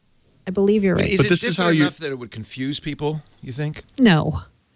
Okay. So it's just a refinement, kind of. Do you think Mary Jo's waiting for me to disagree? I am. And I'm like, come on. I think it would confuse people. So maybe let's split it down the middle. No, but let's put it this way. It will confuse some people. Maybe that's the best way to say it. There will be people who don't care, will not notice. Right. I'm begrudgingly admitting that you people exist, and there will be the normal people who would notice that. No, there'll be. I think there are two audiences here. So, but it'll be the people who listen to country music and who. Yep. You better explain that. Those will be the people who'll be confused, and the people who don't listen to country music will be fine. Actually, Apple has done this with iOS, and I just really think it's a bad idea. How do they do it? iPhone 10 has a completely different UI. Oh, but there's no home button. Well, that's slightly different because it's a hardware form factor thing. Well, and there is the expectation that they will roll it out to iPad. Well, that's the difference. Right? Apple doesn't say, but I guess that we could assume that they will. This is the future, but maybe not. The point is, anybody who uses an iPad and an iPhone 10 is confused because the way you get to, for instance, the control center is completely different. And by the way, iPad you swipe up from the bottom. On the iPhone 10, you swipe down from the right corner. That's very different. So I upgraded my iPads to iOS 12, and now it's the iPhone 10 style with the control, like you said, the control center. You do it from the upper right down. So they're working toward consistency. I would think in Microsoft's case with Office, it would be easier to support, right, and maintain the software if it just behaved the same way. I don't mind people on standalone Office, perpetual Office, whatever, getting those features later. I mean, I think this is a marketing deal that they want to make people who feel like, oh, you're not going to subscribe? Well, you're going to get a funky version. Oh, they totally play that up, that you're behind in features and you're not up to date and you're not in the most current group. They play that up a lot. I don't think that the typical human being who chooses perpetual Office cares at all. About Me neither. That. Well, mostly the people who use it don't choose it. It's the business they work for, right? Right. Sometimes they can't use Office 365. Like their company won't let them. There are people, though, I talk to them on the radio all the time. and they don't like the idea of renting software. They really, I want to own my software. You don't own your software anyway. You don't own anything. Listen, I'm sorry. Life is temporary. You don't own anything. Literally. Yeah, you're right. Literally, yeah. It's all rented until you die. I just, I launch Word. I don't use Word to write anymore, but I launch it once a week because I pull the notes in from OneNote and I have to bring it to the web, and it's easier if I do it through Word. It doesn't matter. But what's weird is because I'm on the Office Insider program, I actually see changes in Word more often than you would think. And the what do they call it? The backstage interface or whatever it was called, the thing that's basically like the file menu now that's full screen where it says blank document and you have templates and recent documents and everything. That is completely different looking today than it was just a few weeks ago. Like they completely changed it. And you can tell looking at the icons they're using that they're heading toward that UI style that we saw in that grid of icons with the different versions. And it's funny when you bring up the app now, it will always tell you like, here are the new features we added this month or whatever. And I have to say, I don't use Word to write, but if I did, I would find that to be pretty annoying, actually. Writers want a consistent UI. Simpler, I just want it better, to stay. right? Yeah, just leave it alone. You know, don't mess with it. I mean, if anything, they're probably not doing well by the people who want to stick with an Office perpetual license because they don't want the new features anyway. I would imagine in many cases. I have to apologize. Because A, it was kind of morbid to say everything's rented till you die. But B, well, I said that. I mean, you implied it. I said it. Okay. B, well, I mean, the notion of ownership is. Yeah, no, I agree. You don't own your house. People think they own a house. No, Right. They don't own the house. But the larger point is the people, and a lot of the people in the chat room are saying now, Leo, the reason we don't like to, Office 365 is we don't want to pay every month or year. And increasingly, everything's moving to subscription. There's the Plume router now. You have to subscribe $60 a year. Hold on a second. But hold on. If you don't pay it, they turn the router off. The problem with the pay at once thing is that Office historically is pretty expensive. Yeah, you're kind of free riding, aren't you? Yeah. It's hard not to look at something like, especially if you're an individual and you live by yourself and you don't need multiple copies of something. Okay, fine. Maybe you can make a case over a number of years. It makes sense to spend whatever money you spent on Office. But with a family, like I've got actually I have one kid now at home, but when I had two kids at home, especially, Office 365 Home is $99 a year. Everyone gets a terabyte of cloud storage. Everyone gets 5 installs of full Office on all of the computers that they don't even have. And that's a tremendous bargain. It's a tremendous bargain. It's really true. That's why I do it. Yeah. It crosses into no-brainer territory in certain situations. I realize it's not for everyone, but that's why Microsoft makes these different options available. There's not some scenario where you can just say plainly, no, this other thing makes more sense than what you're doing or what they're doing. I mean, they have options for people. I think that's fine. Like the Switch and they're going to change the ribbon again. Great. And one of the reasons it's great isn't just because it's better. It's because they're giving the people who care about the ribbon and want to use it that way the option to do so. And that's not what they did when Office 2007 debuted. 2007. But then there are another reason some people don't like it too is they don't want the updates, right? Like they don't want things to look different. They want it to look like Office 2017 or 2013 or 2007, right? Like they want it to stay the way it is. Sure.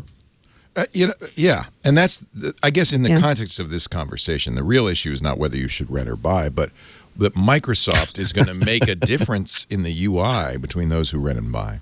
Yeah. And mostly because it sounds like they want to discourage people who buy.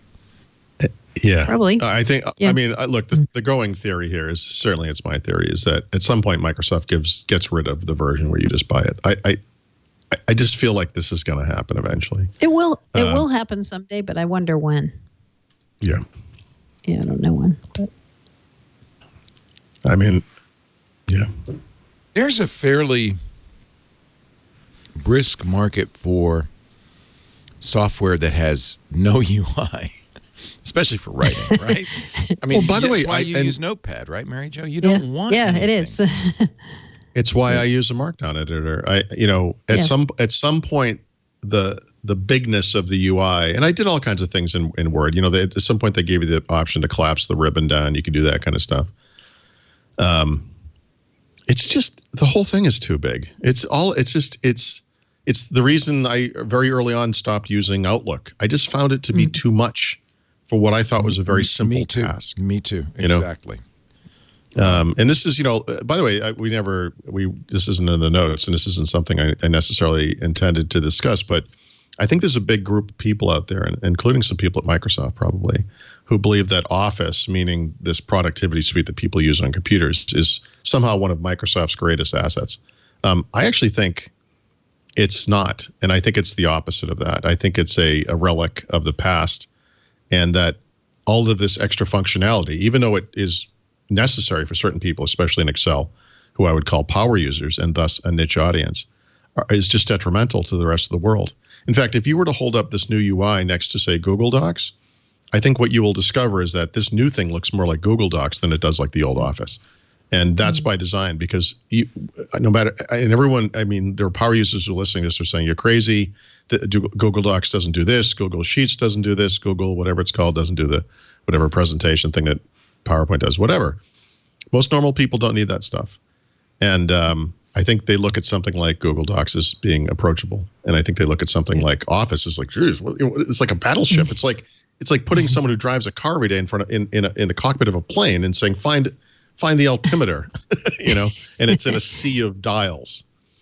Yeah. It's just, but it's just too much. The challenge is they reiterated this week. They have 1 billion Office users, 1 billion people who use Office every month, I think is how they qualify that. How do you make everybody happy, right? Like, there's 1 billion people.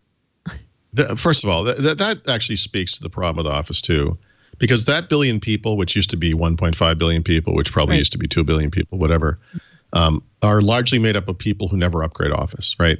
They got it free with a computer in their eyes. They think it's part of Windows 10, Windows, whatever version. They paid for it once, and they're never upgrading it. And so for Microsoft, those users are not particularly valuable. And the way you get them to upgrade, so to speak, is you sell them on Office 365, and you hope they sign up for that. I would say that the relatively small number of people who have signed up for Office 365 speaks to the challenge of getting that user base who has been sitting on their old version of Office for several years forward to something modern that they pay for on an ongoing basis. Because in their eyes, they've never paid for this. And they don't understand why they were being asked to pay for it every year. Now, this is a huge challenge. And so that audience, I don't think, is particularly faithful to this product at all. And I think they resent, by and large, I don't mean that, I don't mean literally like all of them. No, but I think there's a big body of them who are like, yeah, I'm never paying for this. Why would I do that? And that's a problem. And there are free alternatives out there right now, which aren't too shabby, by the way. Right. I mean, that's why people ask all the time, like, what's going to be the next killer app in Office? They're like, so, okay, here's Office, but what are they going to do to make it more interesting? And Teams right now is the next killer app, quote unquote. But after that, like, it's kind of hard to imagine what else they could put in that suite that would entice people who are just like, I don't need Office really, but I have it.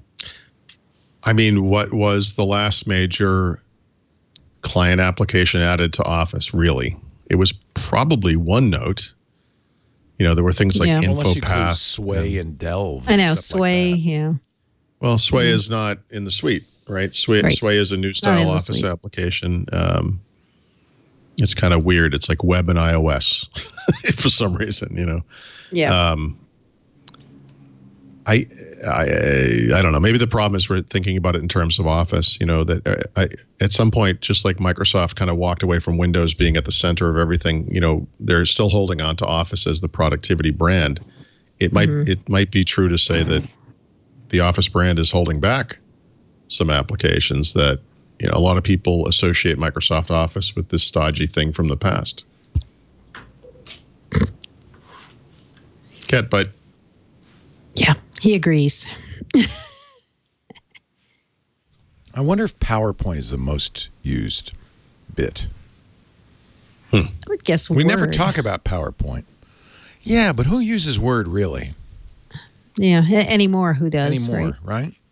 I mean, who uses any of this stuff really? Well, PowerPoint's the one thing you're not going to use the Google Slides feature. I feel like Excel maybe in some ways in the accounting office, that's king. And also kind of as an app that's the front end to other things. Yeah. Yeah. Yeah, I've never seen data, I don't think, on which app in the suite is the most used.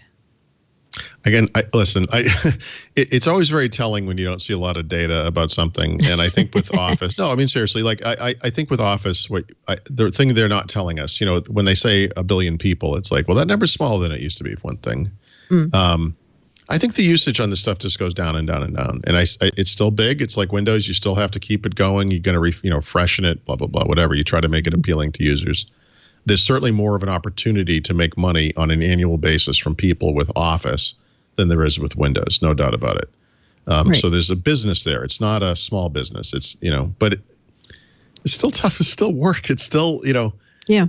Your primary audience is still going to be businesses. I mean, consumers are like, why am I buying this? Yeah. I just think that's a common.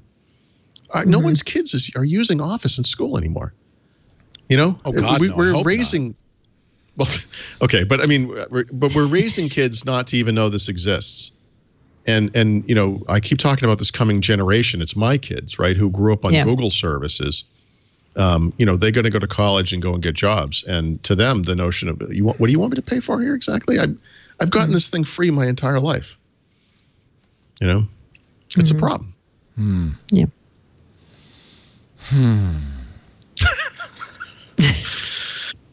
I really am the angel of death. I don't know why I do that. Now it's time for Windows. Oh no. Sriracha must have hung up. Sriracha. Why I oughta. Mary Jo Foley has been preempted by a cat. She would have gotten away with it if it wasn't for that damn cat. Unfortunately, the entire engineering staff is off eating Japanese food in the conference room. Oh, no, I was wrong. Here she comes. Sriracha? Oh, man, that was a new way of shutting the show down. Instead of pulling the plug out, he just came over to the keyboard and pressed a key to shut it off. Oh, he's getting sophisticated. He's getting very sophisticated. Ooh, he knows how to log you out. I know. I'm like, what did you just do? The cat has discovered an exploit. It's a kitty exploit.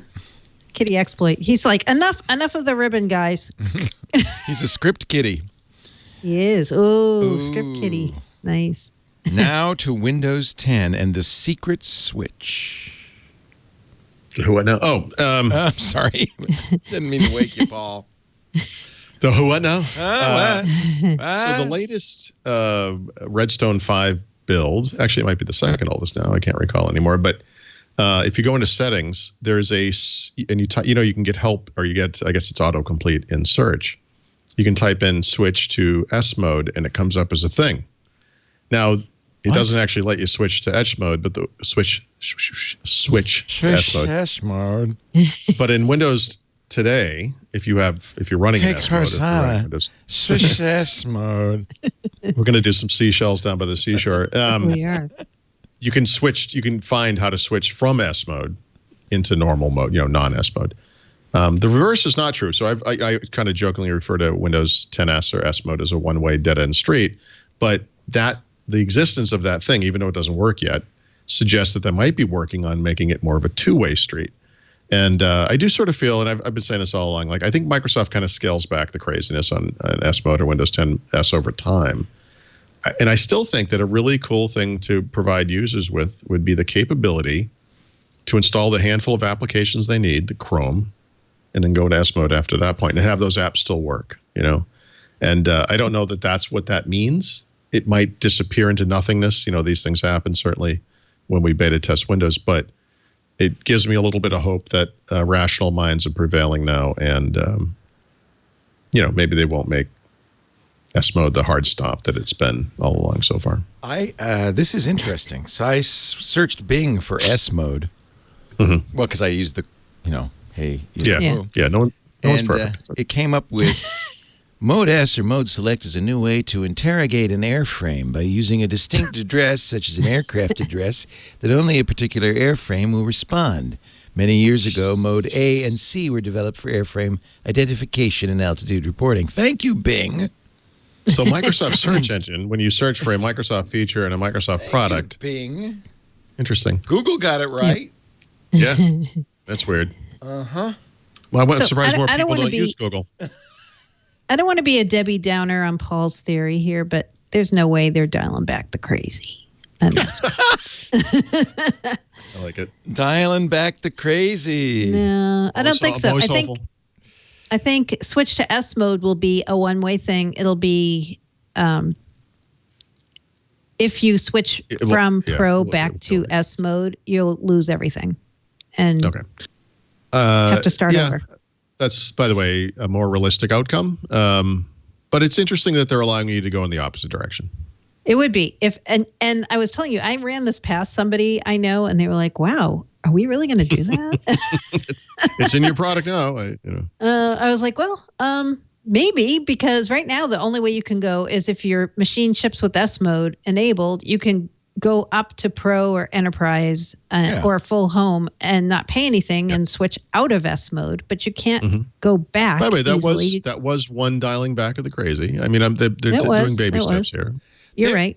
There is an analogous feature in Mac OS, though. We've talked about it before, where you can turn on ultimate security, that you can only run apps that you download from the app store. So, by the way, but you can turn it off. That's in Windows too. You can already do that in Windows. Okay. That's in Windows. So that's okay. So that's independent of the S mode. It is. I guess the issue I have though is this will benefit normal users the most, right? So let me look it up just to see what it says, because you could do this yourself. I actually do this. Must be under apps. Sorry. Apps and features. So the top thing in apps and features and settings says installing apps, and the default is allow apps from anywhere.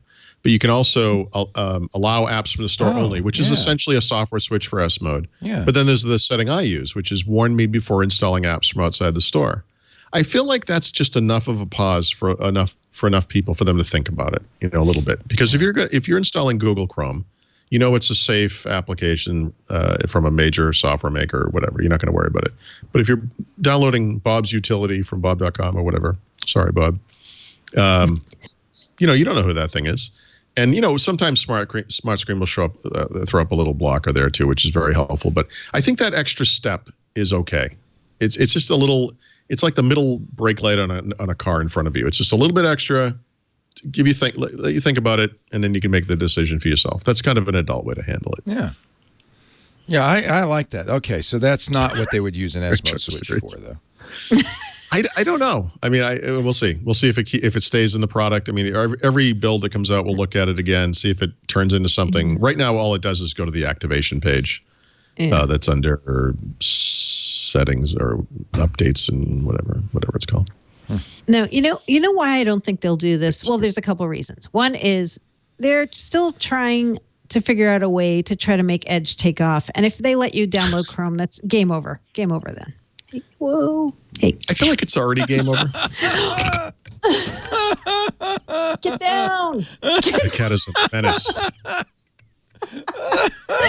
Sheesh. Oh, kitty. Oh my goodness.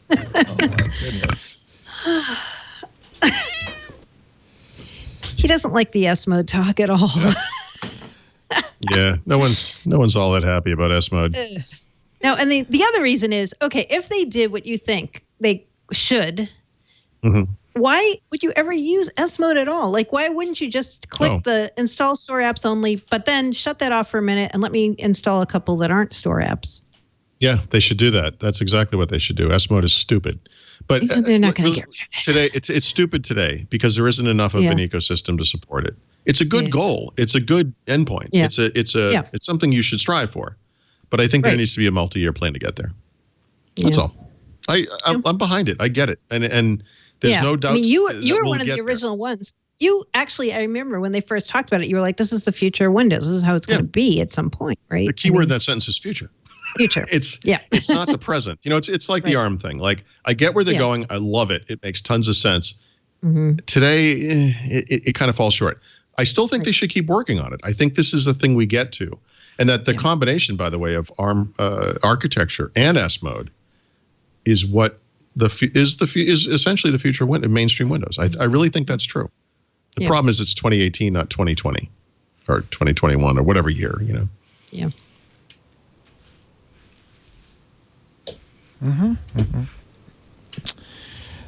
What is this remote app installs? I guess this is something in Xbox, but is now coming to Windows. I don't get it. Yeah, it's not a huge deal, but I don't remember how long you've been able to do this, but for quite some time now, you could go to the web version of the Xbox store, buy a game, and install it to your console over the web, remotely install it. At some point, they updated the Xbox app in Windows 10, and I think the store app as well, to provide the same functionality. You could browse an Xbox game, buy it from that store in Windows, but have it install out to the browser, to the console rather. The one thing they haven't provided yet, and then I guess it was silently enabled sometime in the past week, was you're browsing the Microsoft Store online, and you can buy or just download a Windows 10 app or game and install it remotely to a different computer. It's not a huge capability. I don't mean to suggest this is earth-shattering or whatever, but maybe you're at work and you're like, yeah, I'd like to get this app. I want to make sure it's sitting there on my computer waiting for me when I get home. You can install it from your work computer, and it will be sitting there waiting for you when you get home. I like that. It's exciting. Oh, I see what you're saying. Yeah, I do that with games all the time. I think that's I do it with Xbox games. Yeah, all it's the good. time. Yeah. And I didn't know there was a Cortana vulnerability. Do you want to tell us about that? Yeah, just super quickly, because it was fixed. So I think sometime in late April, That's funny because McAfee. inadvertently I triggered Cortana, and she said, "I didn't follow what you said. Can you phrase that another way?" Could you give me your password to make sure it's you? That's how you know. You might want to install this week's Patch Tuesday updates, Leo. So Microsoft fixed this on Patch Tuesday, literally, but McAfee had identified a security vulnerability that would allow Cortana to come up over the lock screen, meaning when your computer was locked, and you could do things like change your password, and it could take over the computer. So they have fixed that vulnerability. It's not nice. Yeah, and you thought Cortana couldn't do anything powerful. She's amazing. All right, I think it's time for Mary Jo to go feed the cat. And that's actually, who's got story number one on that list? I was going to say, I think one of these is from Mary Jo. Wait a minute. What? Yeah. Microsoft. I think I'm going to go take a little walk. Yeah, you go feed your cat. And that is not a euphemism. No. Mary Jo, story number one. Microsoft again signals it's serious about gaming. On Sunday at E3, Microsoft had a huge press conference, which I ignored completely because I thought it would just be a bunch of new games. There was a lot more, believe it or not. No, I've been ignoring E3 for the same reason, because it's just game announcements, I thought. But I know. boy, I'm like, okay, do I need to see more game demos? No, we were wrong. We were wrong. No. Microsoft bought 4 gaming companies this week. The what? Yeah, I know. They're all gaming studios. Ninja Theory is one based in Cambridge, UK. Playground Games also in the UK. Leamington Spa, UK. Undead Labs, which is based in Seattle, and Compulsion Games in Quebec. They bought all of them. We don't know how much they pay for any of them, but they're all gaming studios. And they are going to be working with them to craft new ideas for games that will maybe at some point be for the Xbox, but also since they're continuing to build this game streaming service that's cross-platform, someday will probably be also available as part of the gaming service.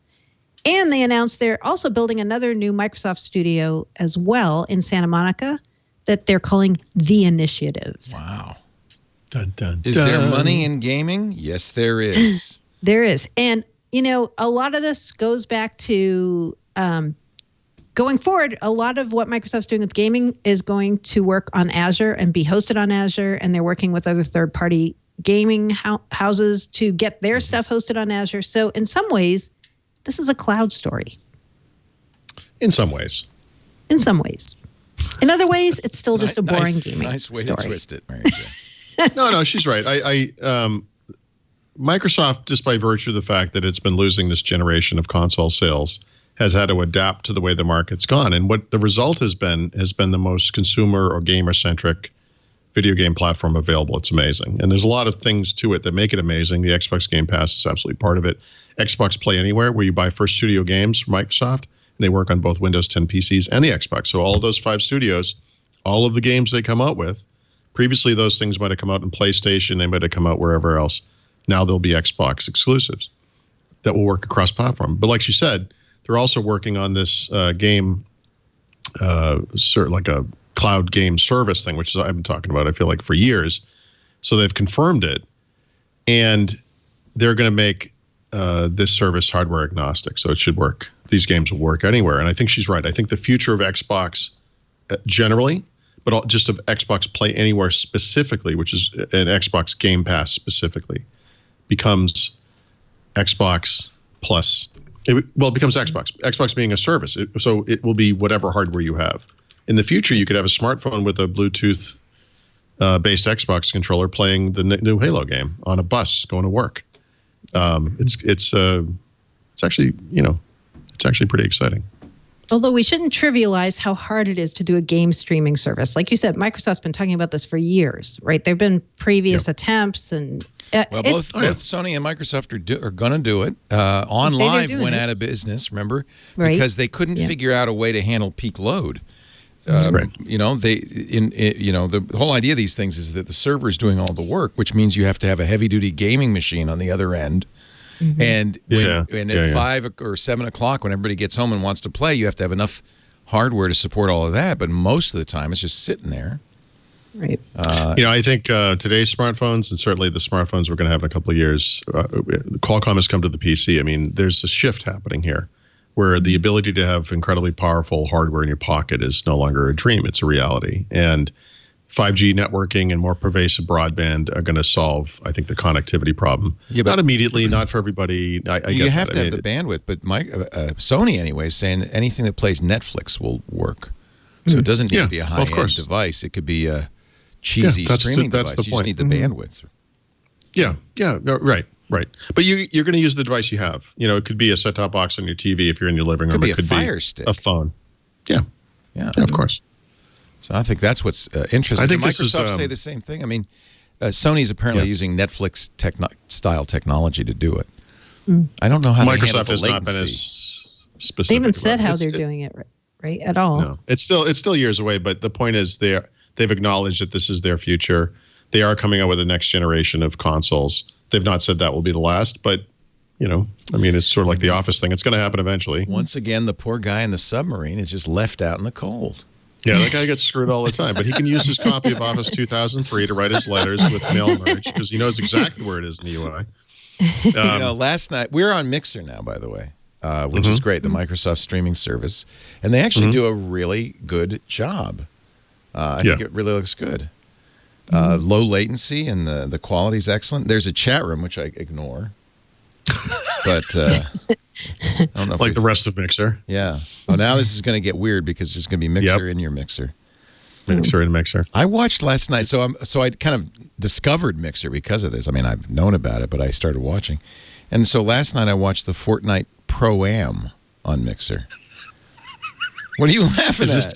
Is this just going to continue? It's going to be like a Mixer tunnel? It's a Mixer tunnel. I just want to know how small it'll get. The funny thing, as long as I keep talking, you can't really tell that you're not watching a live stream.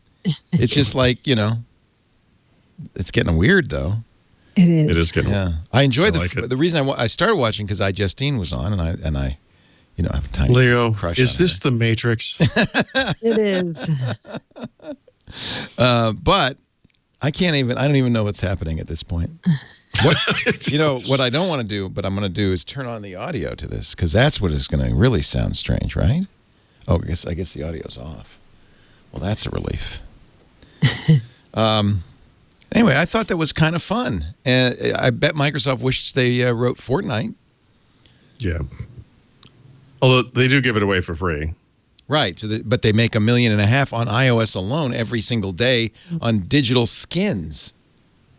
Wow, is right. And God, you got to feel bad for PlayerUnknown. Well, yeah, no good idea. Yeah, they basically completely stole the game from PUBG. Yeah, but you know what? So it's interesting. What Fortnite got right is something you can kind of see a lot on the Xbox, frankly, which is that PUBG went for these really realistic graphics, but with a massively open game that moves at high speed, it's hard to render that kind of thing. And by going with kind of a cartoony Overwatch style graphic formula, graphic style, I think they made the right choice. They sure because did. ultimately, what you're looking for is frame rate, right? And I think that kind of thing looks good enough. It obviously does. It's slightly popular. Slightly. All the kids are playing it. Yeah. That's pretty amazing, isn't it? I just, it's a interesting world. I think Microsoft. Do you think Microsoft's competing successfully against Twitch now with this? This is what we would call table stakes, right? I think they have to have this. I think it's a great service. I think they're doing a great job. If you follow Xbox, you can see how they improve it. They improve it. They improve it. Yeah. Like Microsoft. I have to say, I like it a lot. Yeah, it's well done. I mean, they look, like I said earlier, they've been dealt a bad hand with this generation. I think it's unfair. I don't quite understand why it happened, but given the market reality, they've responded in a way that is so gamer centric. It just as someone who cares about video games at all, like you just have to love what they've done. Yeah. Across the board, it's just beautiful. Yeah. I mean, still, my son plays Fortnite. I was visiting him in his new apartment in San Francisco, and they have 2 TVs in the living room and 2 PS. Wait. How old is your son? 22. Really? Yeah. He loves God, Fortnite. Leo. I play Fortnite. We all play Fortnite, Paul. You're No, still I'm stuck. dealing with the 22-year-old thing is what's killing me. Oh. Here. He has an apartment in San Francisco. Well, he's got 2 roommates. He's in North Beach, though. It's a nice place. Yeah, no, my son just did the same thing, but But I bet he doesn't Also- have 2 PlayStation 4s in the living room with 2 TVs. I said, what the hell you got Leo. two PS4s for? Fortnite. he has Fortnite. gaming PCs. They have Fortnite. Xboxes. Fortnite. He just asked me if he should get a Nintendo Switch, and I said, sure, if you think you're a 7-year-old girl. That's not going to help. You can now get Fortnite on a Nintendo Switch, by the way. Yes. Yes. What else here? Let's see.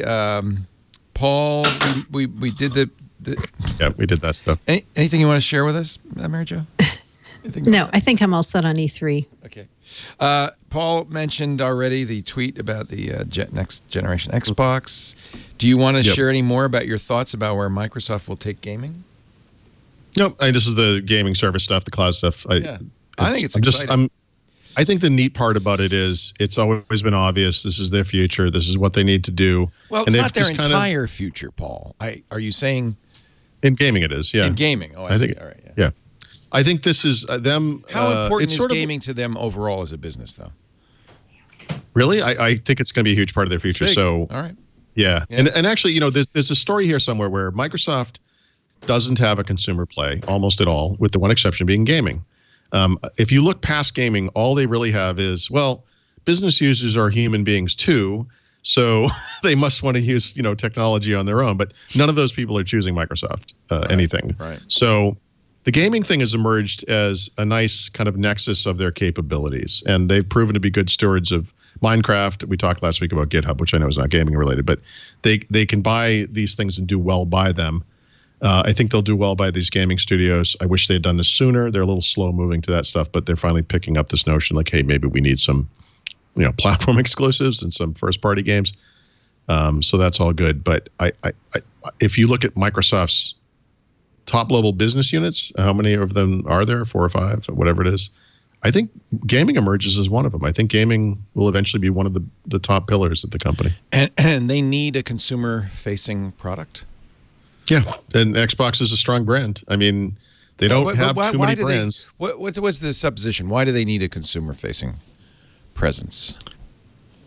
I think the opportunity. Well, you mean overall? Yeah. Because Apple's the biggest company in the world, and all Apple does is consumer. Okay. And I think they look at that and they think, my God, there's an audience there. If we could just hit part of that, we'd be huge. Right. There is also a huge audience with gaming, and gaming is this thing that's becoming the sports of the 21st century. We're watching people play, Fortnite on TV instead of the Lakers and the Celtics. It's a different world. And so We're doing that. there's a lot of money to be had there. And Microsoft is uniquely positioned to take advantage of that. So it's a good business for them. Well, it's a business they actually play well in, and it's credible for them. There's no reason not to be in it, I guess. I just, strategically, I'm just curious. Well, I think it's a big moneymaker. Nintendo used to make little wooden games and things. Now they're a huge video game maker. I mean, Microsoft used to do whatever they used to do. We're going to look back and say, remember when Microsoft used to make these hardware controllers and boxes and things, and you would play games on them, and it will be a distant memory because they're going to be this huge infrastructure company for the gaming industry, potentially, if it all works out. The Xbox adaptive controller, we talked about that before, but they showed it on stage, and they say you can pre-order it. Yep, and it's shipping. They say September. I guess if you go to pre-order it, I'm not sure if this is still true, but it was saying August, but August, September, whatever it is, coming out in time for the holidays for sure. So if you want one of those or are curious, you can pre-order it now. That's good. And this is kind of like a gamepad, but easier to use for people with mobility issues or other difficulty with a standard controller. I think it looks pretty cool, actually. Yeah, I guess it's kind of modular. And somebody, who said this? It might have been Laura Butler or somebody had said something about the maker market and how this could turn into something big in that arena as well. Granted, the maker market is not huge like video games are generally, but this notion that you can customize things to your own liking is obviously a good one. So I guess there's some interesting possibilities there as well. And it's really good for Microsoft to do this. They've always been big accessibility advocates, and this is important. I'm not sure about always, but certainly it's under Satya Nadella. Yeah, they've wanted to be. Yeah. And, Sony's not doing one, so. Yep. So there. Finally, Mary Jo, finally. Let's talk about any new games Microsoft announced that you're excited about. Yeah, so I watched all the big E3 press conferences. I thought Microsoft's was more interesting than Sony's. I thought Nintendo's was someone needs to check someone's head over there. I don't know what's going on. A bunch of guys sitting on a couch hugging Pikachu pillows or something. But that's why I don't watch those things. I'm like, I don't want to see that. That was weird. But Bethesda and EA, kind of interesting. A lot of sequels, which is true every year. Video games have evolved a lot like movies, right? It's the same things over and over again. There is one difference. I've noted this before. Movie sequels are almost always worse than the original. Yeah. In gaming, it's exactly the opposite because technology advances, your skills advance, you understand what people are looking for better. So the sequels are usually better than the original. I mean, there's a few exceptions, but... The big thing to me at Microsoft, and actually this was true of Sony as well, was how much of this stuff that they talked up, meaning these new games, were coming out next year, not this year. Yeah. Right? I feel like there's been a shift. Games, they're starting to talk up games that are kind of distant out there. These 5, I almost call them movie studios, the 5 game studios that Mary Jo mentioned, they're not going to come out with games for the Xbox like tomorrow. This is like a year or more down the road in most cases. So it's kind of interesting. They talked about a new Halo. So, getting excited about Microsoft making a new Halo is like getting excited about Air. Obviously, it's there. It's happening.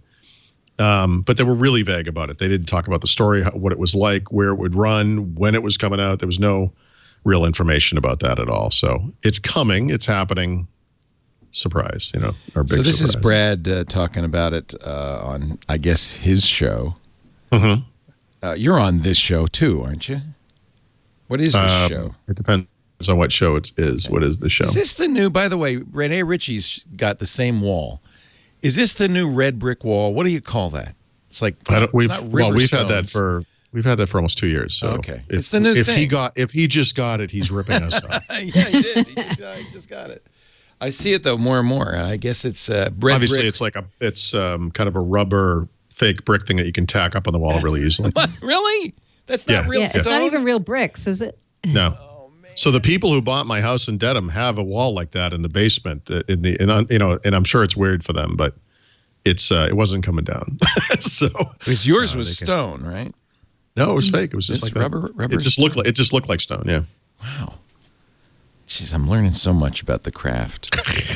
You see, Leo, behind the scenes at a podcast. It's very different from what it looks like. It's probably not what you would expect. Not at all. No. I saw when he was building it, I'm like, are those styrofoam bricks or something? Yeah, basically, yeah. Yeah. They look great. I mean, they look real. Yeah, it looks real. Yeah. Yeah. Wow. I could have saved a lot of money. Well, it's like, you go to a McMansion and have like a faux stone wall on the outside of the building or sometimes on the inside. And it's just like it's something you essentially tack up, Yeah, like that kind of thing. Wow, look at that. You can get Cajun stone, birchwood, chocolate, Sure. Everscape, It actually, I mean, it looks great. Even in person, it looks does. great. Yeah. iCoffee, Sure. Icon. Misty M, Spice. These sound like stripper names. Taffy It does. Beige, Tea Vanilla. I'm here to say cold But is there gray. a bittersweet shimmer, you guys, or Bittersweet not? Shimmer. How about Should- Sedona Buff? You've never done it until you've done it in Sedona Buff. Right. All right. Wow. I am learning so much. Let's do the back of the book, boys and girls. That's the part of the show where we do tips and picks. I guess Okay. we even have some leftover code names for you. Let's Yeah. Let's kick it off. Was with, it big? It's a big week for code names. Yeah. Let's kick it off with Paul Thurrott's tip of the week.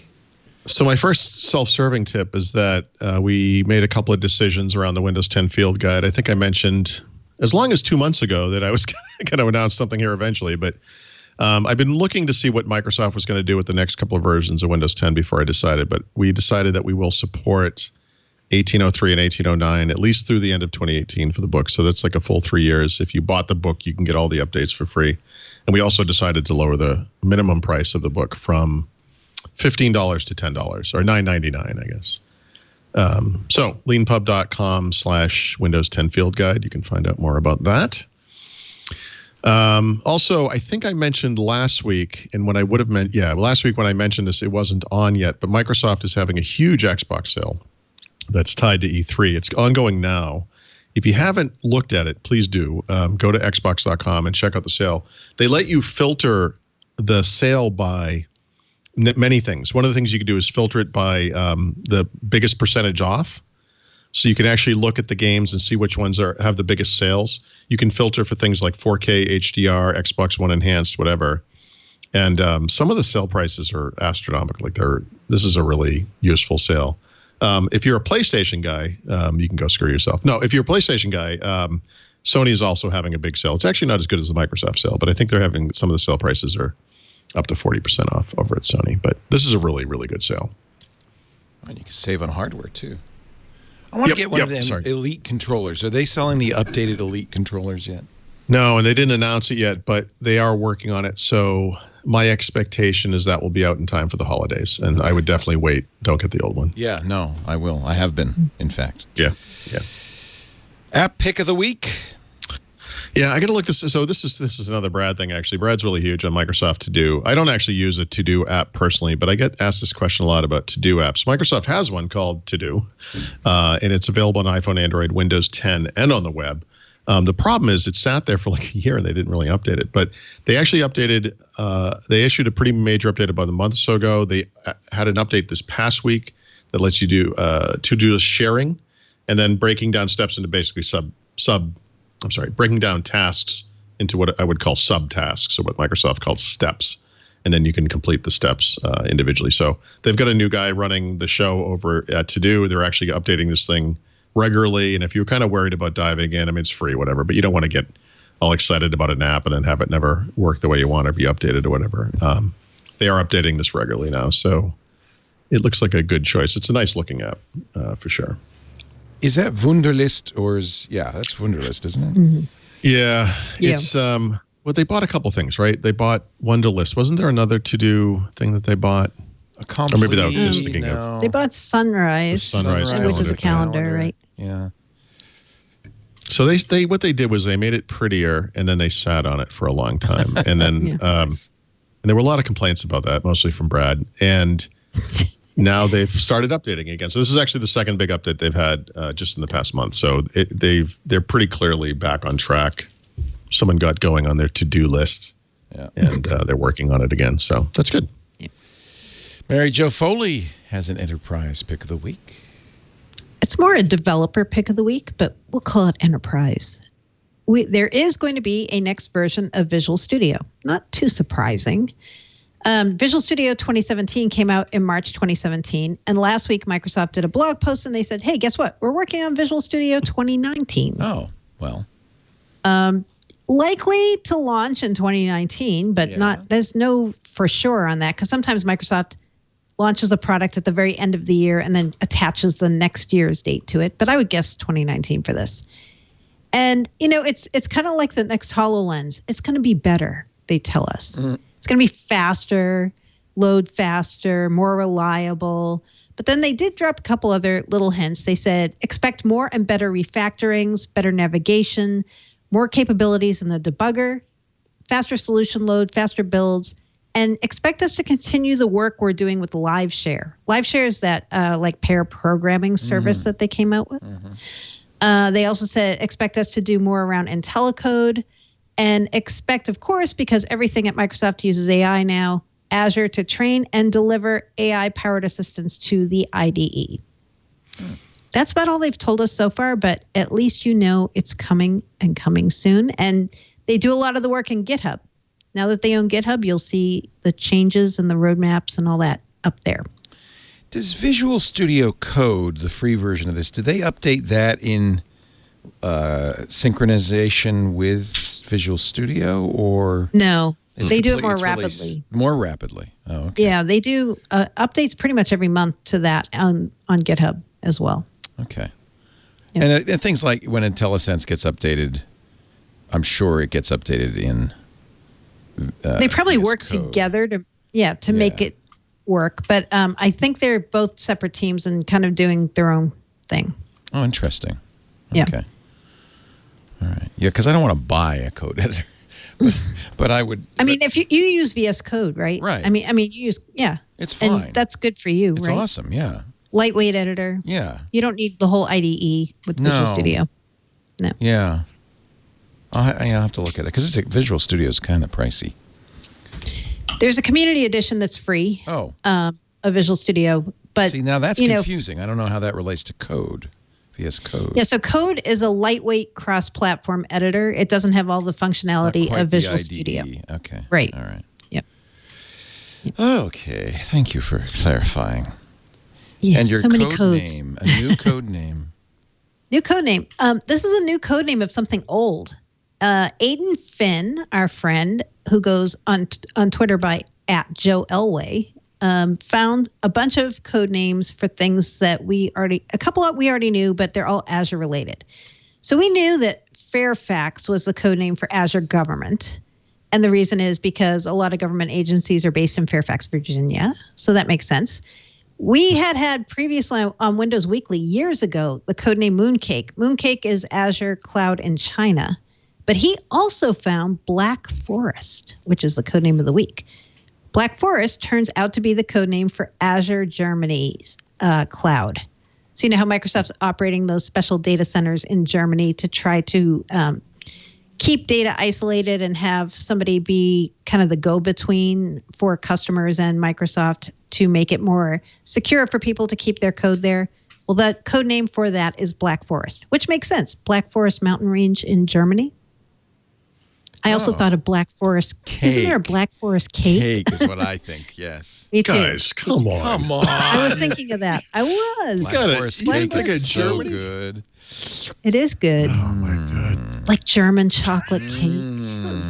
that's crazy. You thought of the cake? There's also Black I Forest thought of the ham. cake first. There's I thought of the ham. cake first. Yeah. That's funny. Okay, all right.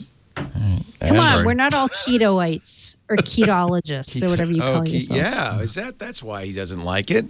That No, is. Okay, I just Come like on. Germany. And now everyone can agree it's time for the beer pick of the week. Yep. So the beer pick of the week is from Allagash Brewing in Portland, Maine. They make a ton of amazing beers, but they make these days a whole line of things called Cool Ship beers. Cool Ship means you brew the beer, you pour the hot liquid into a big container that looks like a swimming pool kind of, and you let the natural yeast from the air drop into it to help ferment the beer. This is an ancient style, like way back in Europe. They do a lot of Cool Ship Do they beers, but not in the U.S. use we don't do a lot. packaged yeast at all, or is it to supplement the existing yeast? Or? I believe they don't. use yeast, but I'm not 100% sure on that. It spontaneously fermented. I've done this with bread. There's yeast in the air. You can rise bread from just the air. Takes a long time, that's all. It does. It takes a little longer. But the cool thing about a cool ship is you get the elements of the environment. It's a lot of terroir in your beer. That could be good or bad. Good.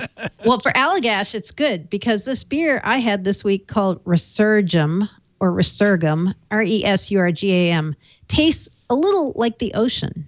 Ooh, when I tasted it, I'm like, Maine. Yeah, I'm like, I feel like I'm tasting kind of an ocean flavor. And the guy who was the brewer said, yes, you are, in fact. So yeah, it's a spontaneously fermented beer, which some people call wild beers. Some people call them sour beers.